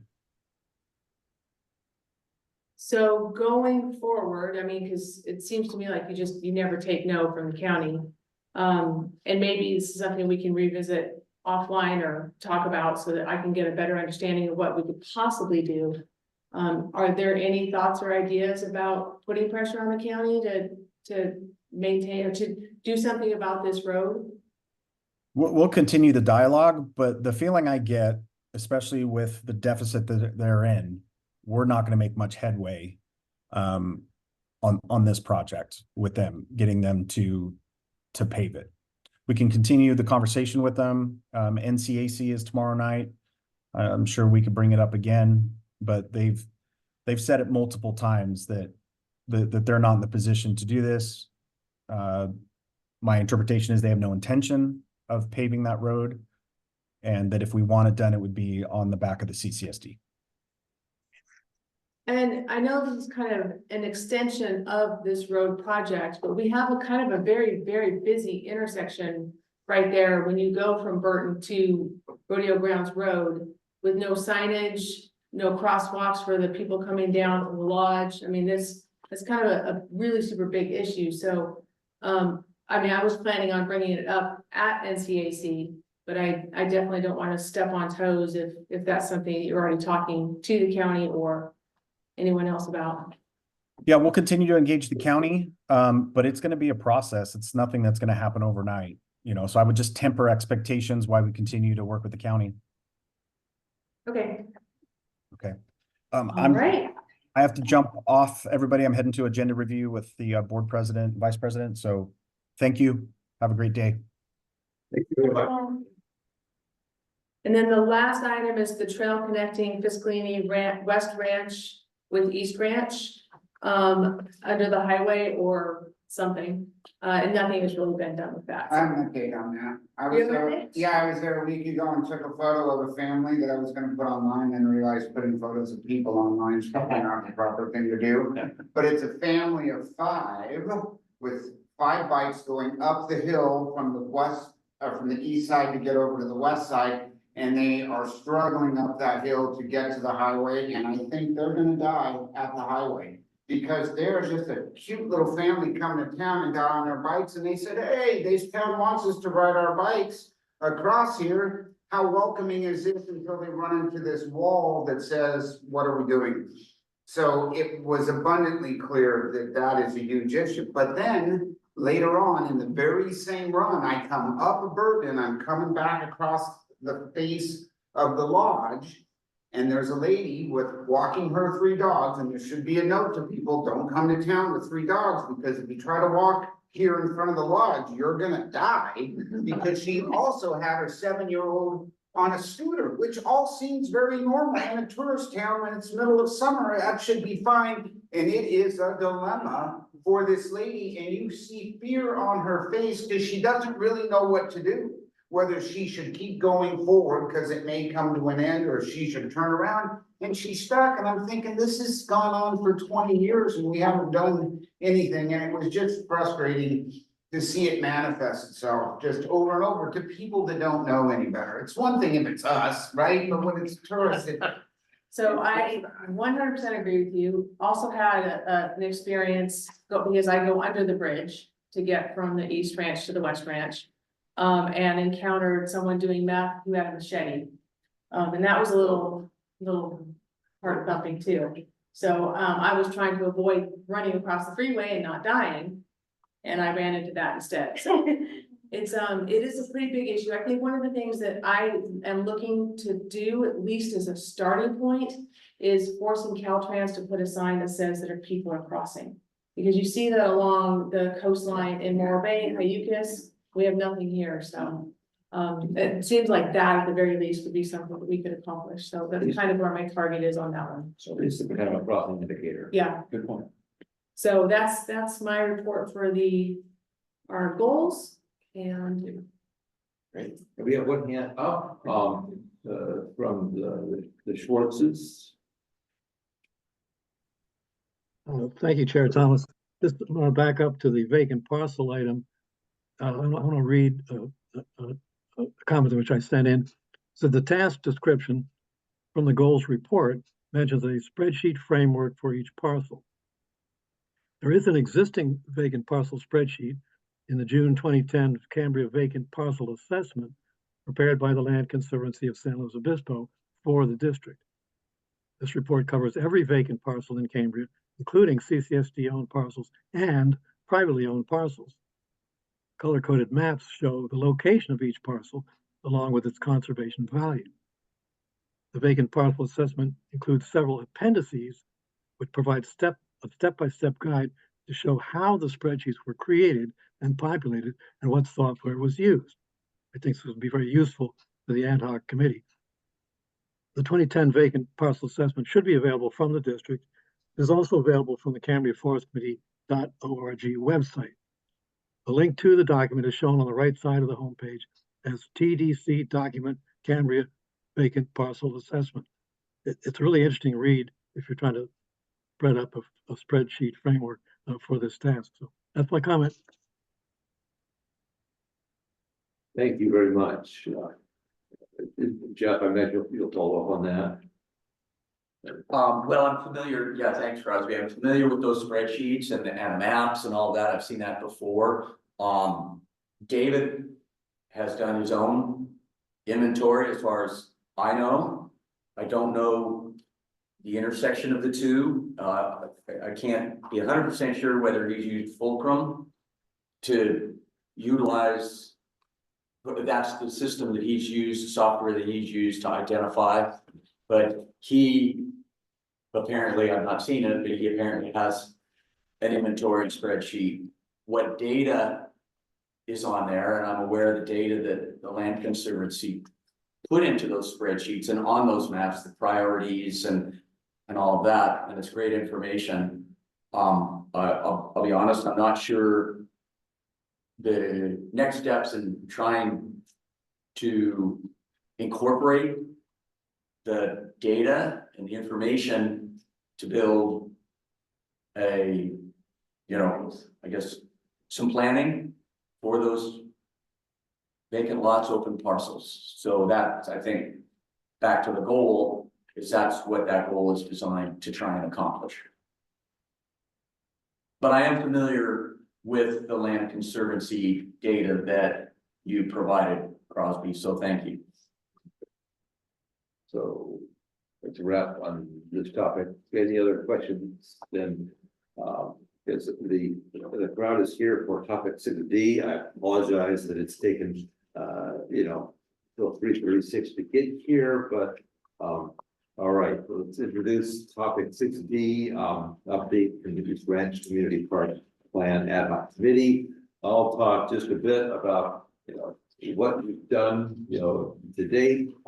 Shannon is going to discuss the concept we have of a phase 3 plan at the stage of just getting input. But so right over the last 6 months or so, we've engaged Lindsay Corco, the landscape architect who did the 2012 and 2014 plans, to develop basically an as-built of the ranch. So that we actually did not have at that point. And that's what's on the wall, but we penciled it up a little bit. The ad hoc committee has developed a project viability matrix, asking each of the things we may want to do on these ranch as a community park. Is it viable? And there are so many dimensions to that, but what will it cost? Will people use it? What are the permitting? Does it fit within the conservation easement? All these, it's a spreadsheet that you'll probably never see me print because it's messy. It's our thought process. We'll boil down from that summaries. We've had several site visits. We've met with a couple of the FFRP reps on the ranch to discuss the boundaries. We've not come to agreement on that, and that's partly why we're here. And we've brought the issue of the East Ranch restroom location to the committee and to the board. That was quite an experience. The decision was made at the board on that regard, and plans are moving forward. We recently sketched out recommended phase 3 community park plan improvements, on pencil on the, you know, boundary conditions, on the existing conditions map, which we'll wander up to in a bit, and the microphones won't work, but, you know, we'll meet over here and talk about it. Now, you know, so why is it called phase 3? It's kind of obvious, right? Phase 1, you know, the grading and the dog park got built, right? Phase 2, the restroom is phase 2. That's what it's, in the permit submission to the county, that's the phase 2, and whatever we do next is phase 3. What are we going to do next? I don't know, but we've got some ideas. And that's, now, one of the questions that came up, big time over the last few months is, all right, before the water's turned on in the restroom, what can we do? What can we put out there? And simply put, it's fine to put out anything movable, before the restroom is operational, nothing permanent until the restroom is operational. And then the question of, well, what does that mean? And, you know, it's gonna be, discuss it, you know, and bring it up, but in terms of, like, I'm not keen on anything that's going to cost a lot of money and gonna have to get moved. So I would love to see us have a plan for where everything's gonna go. Once we know where things are going, anything that we can do prior to the restroom, there's no reason not to. You know, given that if we have the funding to do it, and that's, you know, the end of my discussion. That's kind of the context, right, Julie? Picnic benches. Yeah. Yeah, I don't know why we can't get them down now. And I mean, there's rough idea of locations. I think we need to be very mindful of maybe putting more towards the playground area, but I mean, they're sitting here. So we don't have them. David does have them. He doesn't have this. We had a reach back from Cal Poly saying that he prematurely gave them away. So now they're sitting in limbo. We have talked to David about the tables, and he's gonna reach back to Cal Poly and ask what would it cost to purchase them. And so we're kind of looking at that, but we don't have the tables. Okay, that's not what we were told. We were told something different, now it's changed, so. Yes. Yeah, you're right there. You said they're on the trailer. Right, and subsequent to the last meeting, he received contact from somebody at Cal Poly, and hey, are those still on the trailer? Because my boss, whoever said David come pick them up, his boss said, where's those benches? We're going to auction them. And so David's not gonna burn his friend there at Cal Hall. So we did ask that he reach back to them and ask how much they would want for the tables and benches. And to see if it's something that would be fundraised for or come up with money with, was cheap enough. And then we would own them and it'd be okay with his boss and everything would be copacetic. Right now, we don't physically have tables to set down. Okay, I appreciate that, and Steve, don't we have some money? If you wanted to put up, a disc golf, don't we have? Yeah, disc golf has money. That money's sitting in the CCC right now. They're ready to go. That's right. But that money is allocated for disc golf. Yeah, but you can make it affordable disc.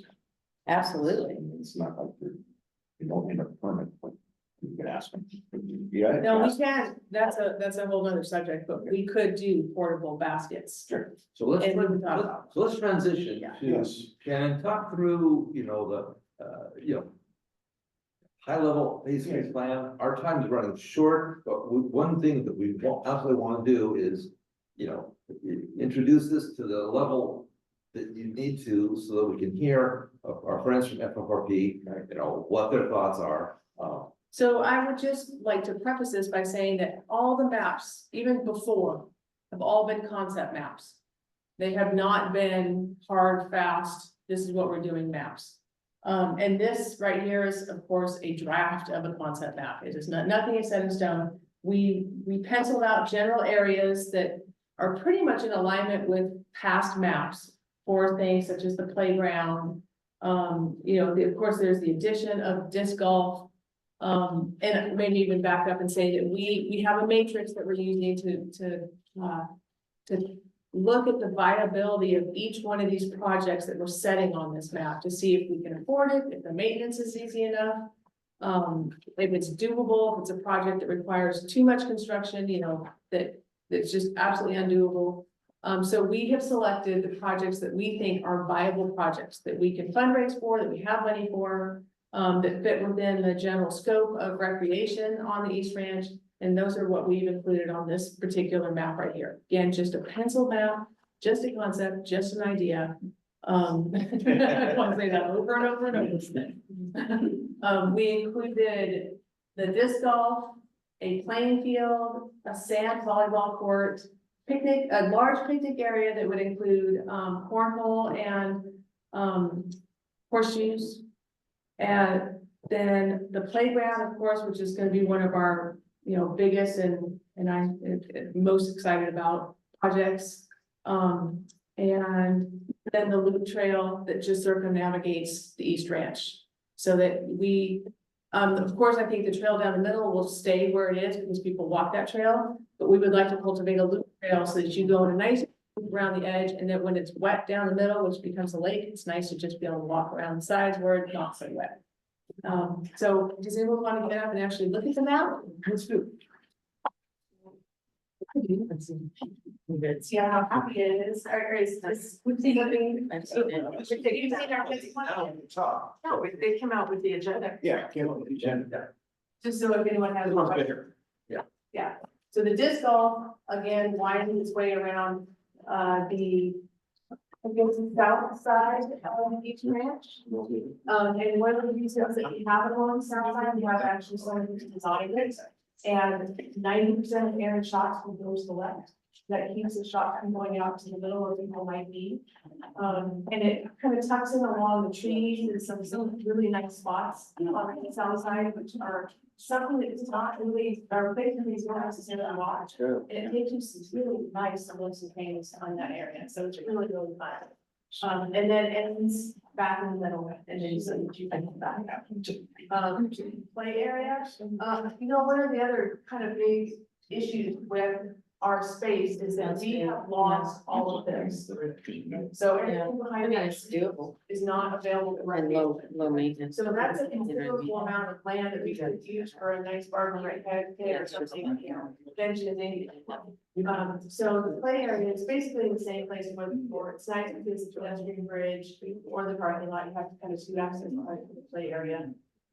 We want to do a big area on each side of the play area, of course, there, all of the play.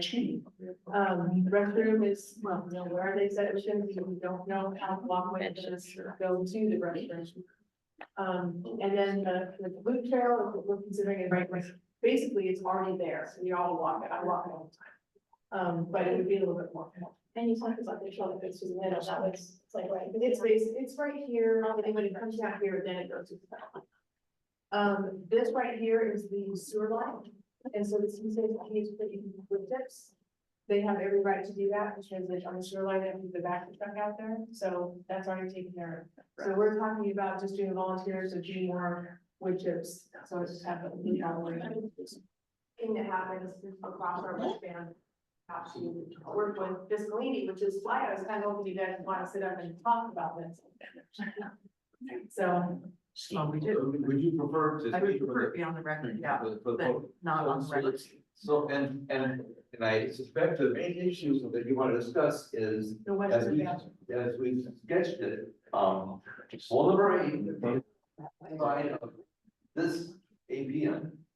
And, as we look at this, right, this is the APM that is in all the pictures we've seen up to this point. I have searched high and low for anything that's written down that says, community park, stuff has to be all within there, and There's nothing. I haven't found it yet, but I'm sure that's source of discussion. And also the question of, well, does it really matter? The CSD owns both its ABNs, all of them, and they're all the fiscally ranch preserved. And so the question will come up to me is like, well, does it matter? And so at this point, I think time remaining, let's give you the space to make your public comments. Great. And I'll really quick to finish, so the large areas here, and what did I forget to? Oh, and then the sand volleyball courts, which very popular in town, sand volleyball courts are going to be very popular.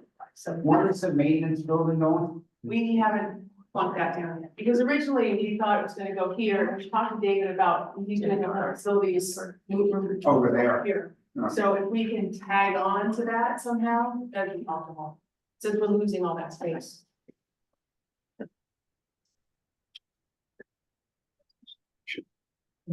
So, and you'll notice that there's no, a couple of. About that, just why you need thoughts. Because of that. Yeah, because there is like some right to So a couple of verbs you'll notice are not in this agenda topic. One of them is consider. Yeah, I learned a couple years ago, consider means make a decision or like. It's just, it's one of those odd things. I never would have equated those two verbs, but that is not on this agenda. So public comment, and I know Kitty, please take the lead. Okay. Thank you. First, I just want to say that FFRP is absolutely in favor of development of the community park, which has been on the plan since the beginning. It was part of the conception of preserving the preserve when it was bought. This is, everything that happens within the boundaries of the community park, as long as they conform with the easement, which means no exploration for minerals and other such activities which are prohibited by the easement. It's completely not our, we don't have an opinion about what happens as long as it conforms with the easement. On April 2nd, Chairman Diane Anderson, FFRP Chairperson Diane Anderson, former Chair Walt Andrus, and I met with Director Thomas, Ranch Manager David Aguirre, and Pros Committee member Shannon Sutherland on this site to walk the western boundary of the community park. And that boundary has been well established in all the plans that I've ever seen for the community park. During that meeting, we learned that the Pros East Ranch Community Park Plan Ad Hoc Committee, just the real name of it, was proposing an encroachment beyond the community park boundaries onto the preserve. I requested a formal plan so that FFRP's board could evaluate the project. The first time we saw this proposal was in the agenda packet for today's meeting. As the easement holder, FFRP needs sufficient time and opportunity to investigate the facts so it's able to play a meaningful and substantive role. We also request that the encroachment be labeled as such on the plans, particularly if they get presented in this form to the CCSD board. My board member, Bob Detweiler, was not able to stay for the entire meeting. And he reminded us a little while ago, the reason FFRP exists, our core function is to uphold the conservation easement. That is why we exist. We do these other things like helping with weeding or paying for projects on the ranch. They're totally discretionary. Our legal reason to exist is to enforce the easement, and we cannot lose sight of that. We owe it to our supporters, and we owe it to the people who founded the ranch to keep public open space as open space, which also has value. Thank you. And we have more comments, yes? Okay, can I ask for a motion to extend, because we're gonna be running out of time? But how about 10 minutes? It's at 4:10. Is that good enough? I would, so, Bargain for 10 minutes? I'm going with 10 minutes. I'll second that. I have a, All good. I have I- that. I- that's, Okay, so we're good till 4 till 10, yeah. So, okay, so who's? I see nothing on Peter, right? So who's up next? Mark? Okay, good. I know some of you good folks, some of you perhaps aren't quite as familiar with me. My name is Mark Morrison. I used to be on the board at FFRP. I no longer am. When I had to fill out the little roster list of who's here and who they're affiliated with, I didn't have anybody to put down for who I was affiliated with because I'm not affiliated with anybody. But anyways, during the course of this discussion, I've had the opportunity to hear about some of the dynamics and the concerns and the balancing that's going on that you good folks have done. And before I get into any of the detail of this, I'd like to express to you on behalf of no one other than myself, my appreciation for your service to this community.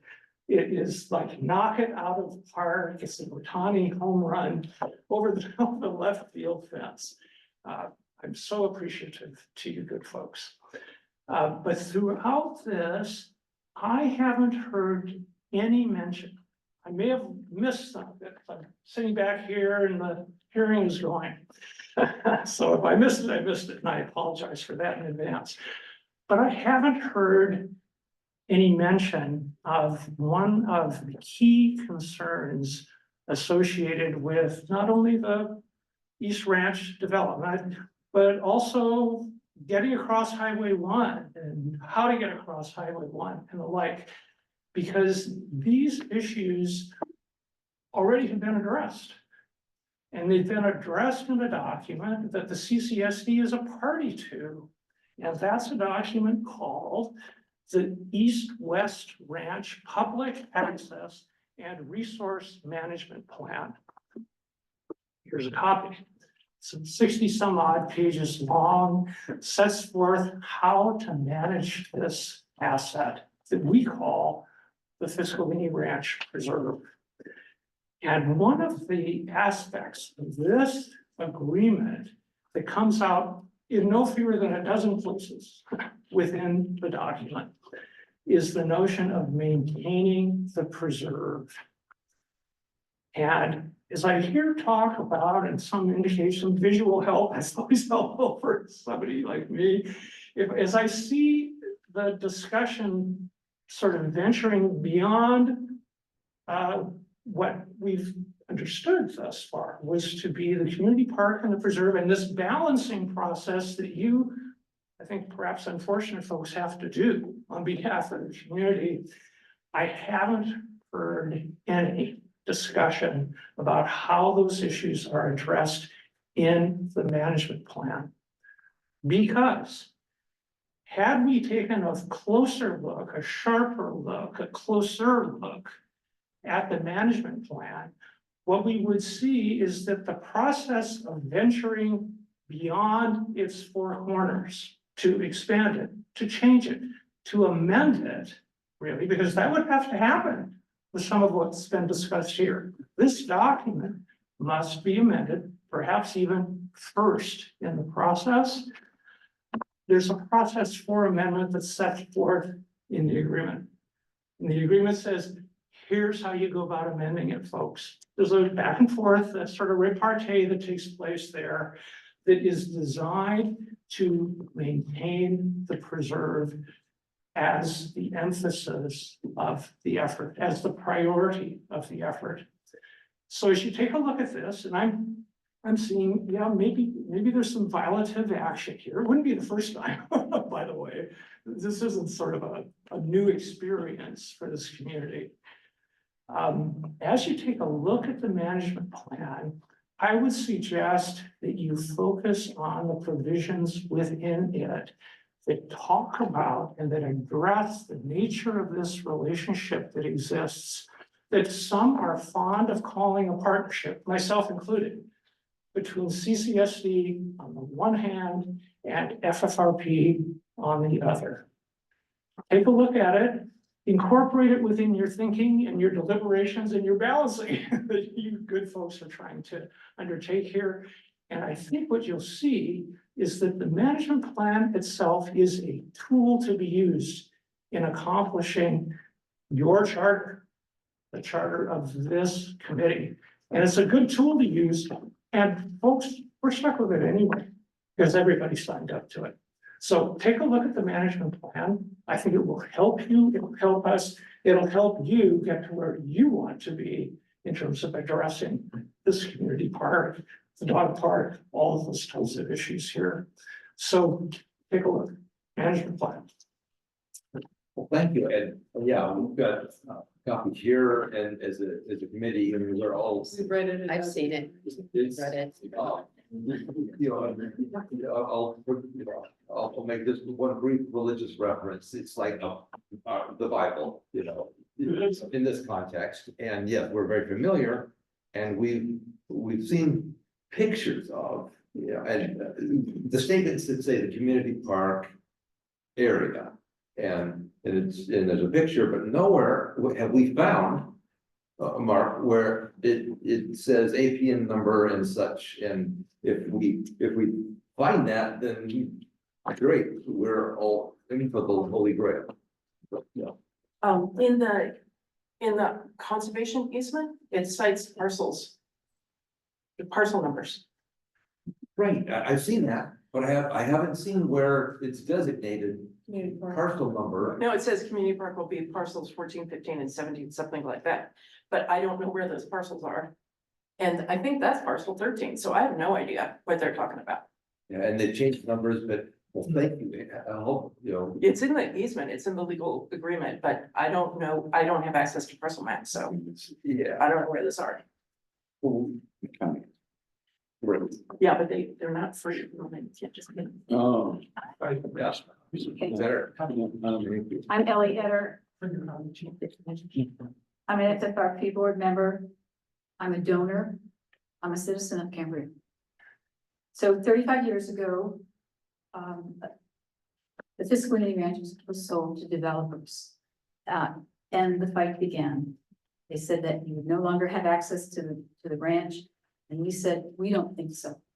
So we fought in court, we raised money. They're all welcome to come to the FFRP office shop and see reams of information about all the things that this town did to save that ranch.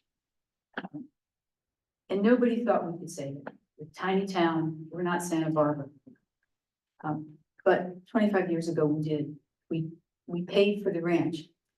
No individual taxpayer was charged more in taxes for it. It was all donations or donations that we raised from foundations. We did not raise taxes, and CSD did not pay a nickel for this out of their own budget. It was money that the community raised. So we paid for it, but it wasn't over, because what we got was the promise to preserve this property forever. The families that have done this still live in this town. Many have gone on to their greater reward, but that is our promise, that we will never, ever forget that we preserve this land for the preserve. Unchangeable promise. So we owe it to those donors. We owe it to their children. We owe it to all the current and future residents of Cambria to honor their contributions. It wasn't free, and we're not free. We still have this obligation that goes on and will go on forever. So that's what we're here talking about, is to preserve the conservation easement. Doesn't fit your plans. And our job is to preserve it, and that's what we're here. That's what this David and Goliath thing was about. And come see the books about what happened to save this property and acknowledge and honor the work that went on in this community years before many of us even moved here. And I'll say our intent is completely to honor the conservation easement. Absolutely. And Shannon. I just want to say that two people up here who were raised in this town also fought for the community park space so that our children could have playing fields. Our children are all grown up. We still have the playing fields. We raised the money to make sure that we had the space for playing fields. And so I think one of the things we're trying very hard to do is honor our commitment to those people who fundraised, because I was a big part of that, to purchase the lands that we would have recreation in Cambria. So I think we absolutely would honor the easement, or we in no way, shape, or form want to take away from open space, but we are committed to providing recreation to the community, something that should have happened a long, long time ago, so. Great, great discussion, and but before, I mean, this is responding to a comment, that we're still on public comment. Okay, sure, no, more people, yeah, great. Last one. My name is Marvin Josephson. I'm on the FFRP board. And just a couple things, just looking at the drawing and stuff, just seeing the last day or so on it, that with hole number 8, that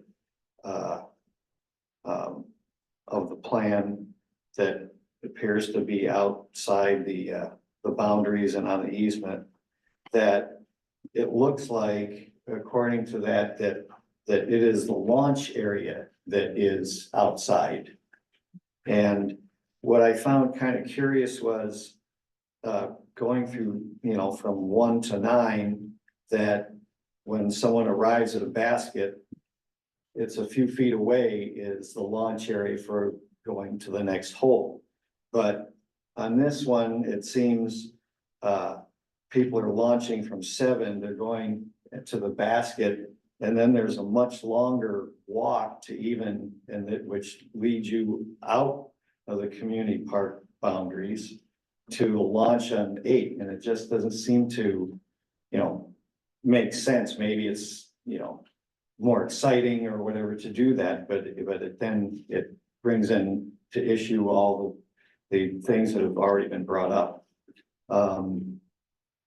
So I wondered if, that is something that could be modified so it is within the entire boundaries. And then speaking as a private citizen, that I'm familiar with the disc golf that where originally came from.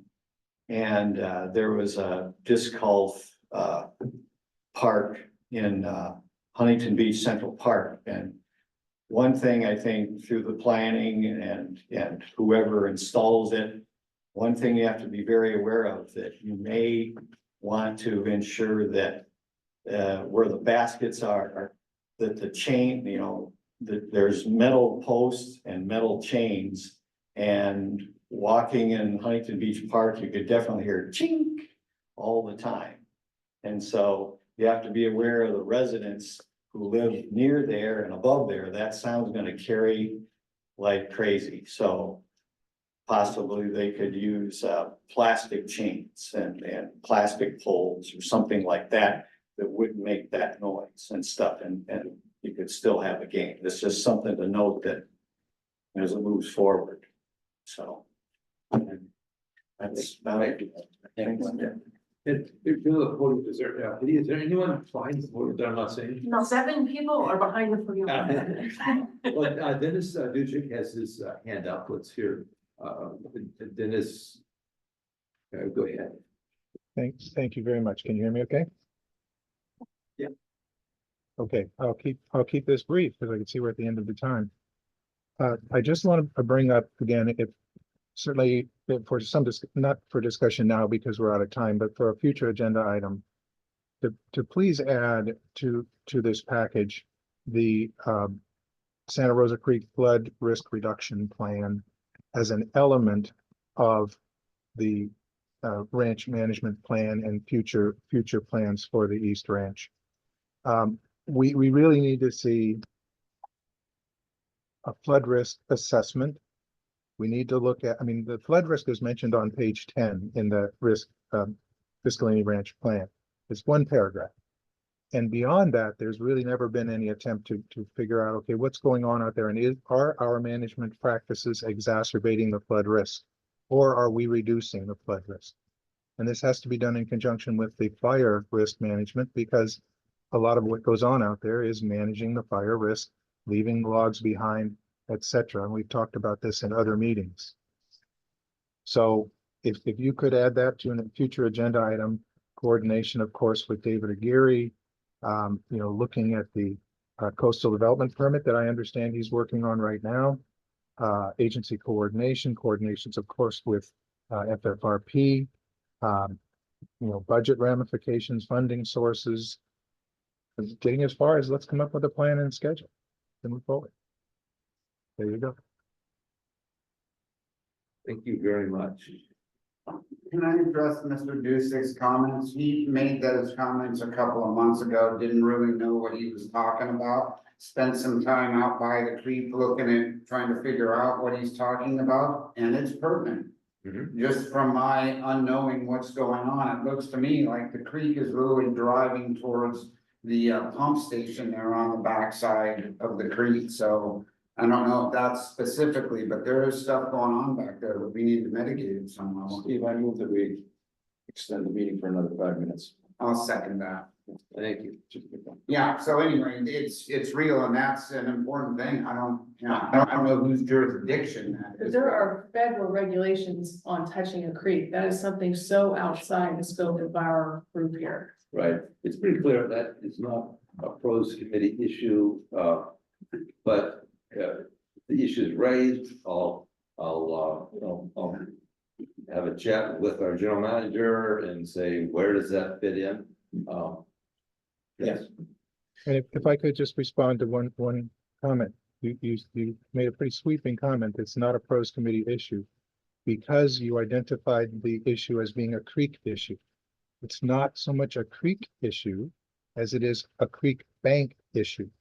And the Piscalini Ranch is on the creek bank. And it's the activities along the edge of the creek that you have control of that we need to discuss. And of course, look at other things that are perhaps out of the control of CCSD that may be in county jurisdiction, they may be in coastal commission jurisdiction, further downstream, all of those things. But just because there's a creek there doesn't mean we can say because it's a creek, it's that everything associated with flooding is a creek issue and therefore out of our jurisdiction. We hear you. Thank you. Just a few comments back on the park and the comments from FFRP and others up there that, so to me, it looks like kind of like there's two things. One is the western boundary. And it seems to me we're informed, intelligent people. We've been talking about this for 4 months. Why can't we establish firmly, either through historical APN numbers or existing, or some understanding of where that western boundary is? It's not clear to me what it is. I think Shannon would agree. Michael, I don't know if you would agree that it's unclear. Yeah, I haven't found Yeah, the paragraph that says community park is assigned to these APNs. right. And more work needs to be done. Right. So that's one of my strong recommendations is let's just commit with whoever it takes to establish what that western boundary is. It shouldn't be hard to do. Second is in terms of what, Kitty, you said, and in terms of the conservation easement, I think that's been part and parcel of our viability matrix, the CDP, the range management plan, the easement. Do these activities that we've tentatively placed on this map, do they honor, respect, and are they in line? Do they align with those documents? We've tried to respect that and consider that an integral part of what we've put together on the matrix and what's up on that map. I'm hearing that maybe there's some objection to those potential activities as adhering to the conservation easement. Did I hear that wrong? Are you doing mineral exploration? I'm sorry. No, the playing fields, the pit parking lot, the playground, picnic grounds, these were all in the EIR. They've all been covered. Yeah. And they're all already in compliance with the community park. Where they're actually located on the community park is a matter of You know, as long as they stay out of the, you know, you'd have to stay 100 feet off the creek and things like that. As long as they're within the area you're allowed to build, they've already been evaluated and passed. Years and years ago, this is, as you know, community park is not a new thing. Most of these things were in it, and my only concern at this point is exceeding the boundaries of the community park. And as I've stated, whatever happens on the community park is not FFRP's business, as long as it meets the conservation easement. And those requirements are actually pretty minimal for community parks, as far as the community park is concerned. Right. Okay, So it's just whole 8 you guys are kind of, Well, and I did. Yeah, and no- The no pencil penny for marks both I in the did, creek. the pencil marks I did they're just pencil marks. Yeah, I was just trying to take them out and put it in some respect along that side, but. I'm This not seemed like thinking- a timely time to bring up these issues, rather than wait, till they get raised in other. That's what we want here, we want a discussion, yeah. Yeah. And one thing I liked about this, you know, even though I saw this, you know, when the agenda came out. It looks like there's a meeting in July and there's meetings that are going on and on and on, and it should be. Because when the original plan was created, it was created by a community effort and it took months, if I recall. And so that's something that, I like the idea that I hope that we don't have an answer on the next committee meeting, and I'd like to see more outreach other than just a few people here. I just think we should advertise more that this is what's being said. So with that being said, I think the work that's been done is pretty good. And eventually we're gonna want to walk across Highway 1. That's gonna be an issue. Well, So we're gonna have to that- work together. We're gonna have to work together. Right, so, you know, I would say Highway 1 is a nice boundary. I'm But not one of what those. we plan on doing is way back here, but somehow, someday, there's gonna be something moving across Highway 1 beyond that too much. One of those flashing crosswalks with the lights that are embedded in the pavement, thank you. And the lights overhead that say pedestrian crossing, I think that would be so helpful on Highway 1. Yeah. Although I'd rather go across Highway 1 than under the bridge. So respecting, the extension of the time, so thank you all. This is why we had this meeting, is to get input. This is the first time we put it on pencil. And so, Tell them the first agenda. item. well, yeah. But, well, there's a reason, but thank you very much, and I will give those words. It's 4:15 p.m. and this meeting of the Rose Committee is adjourned. Very much. I like it a lot.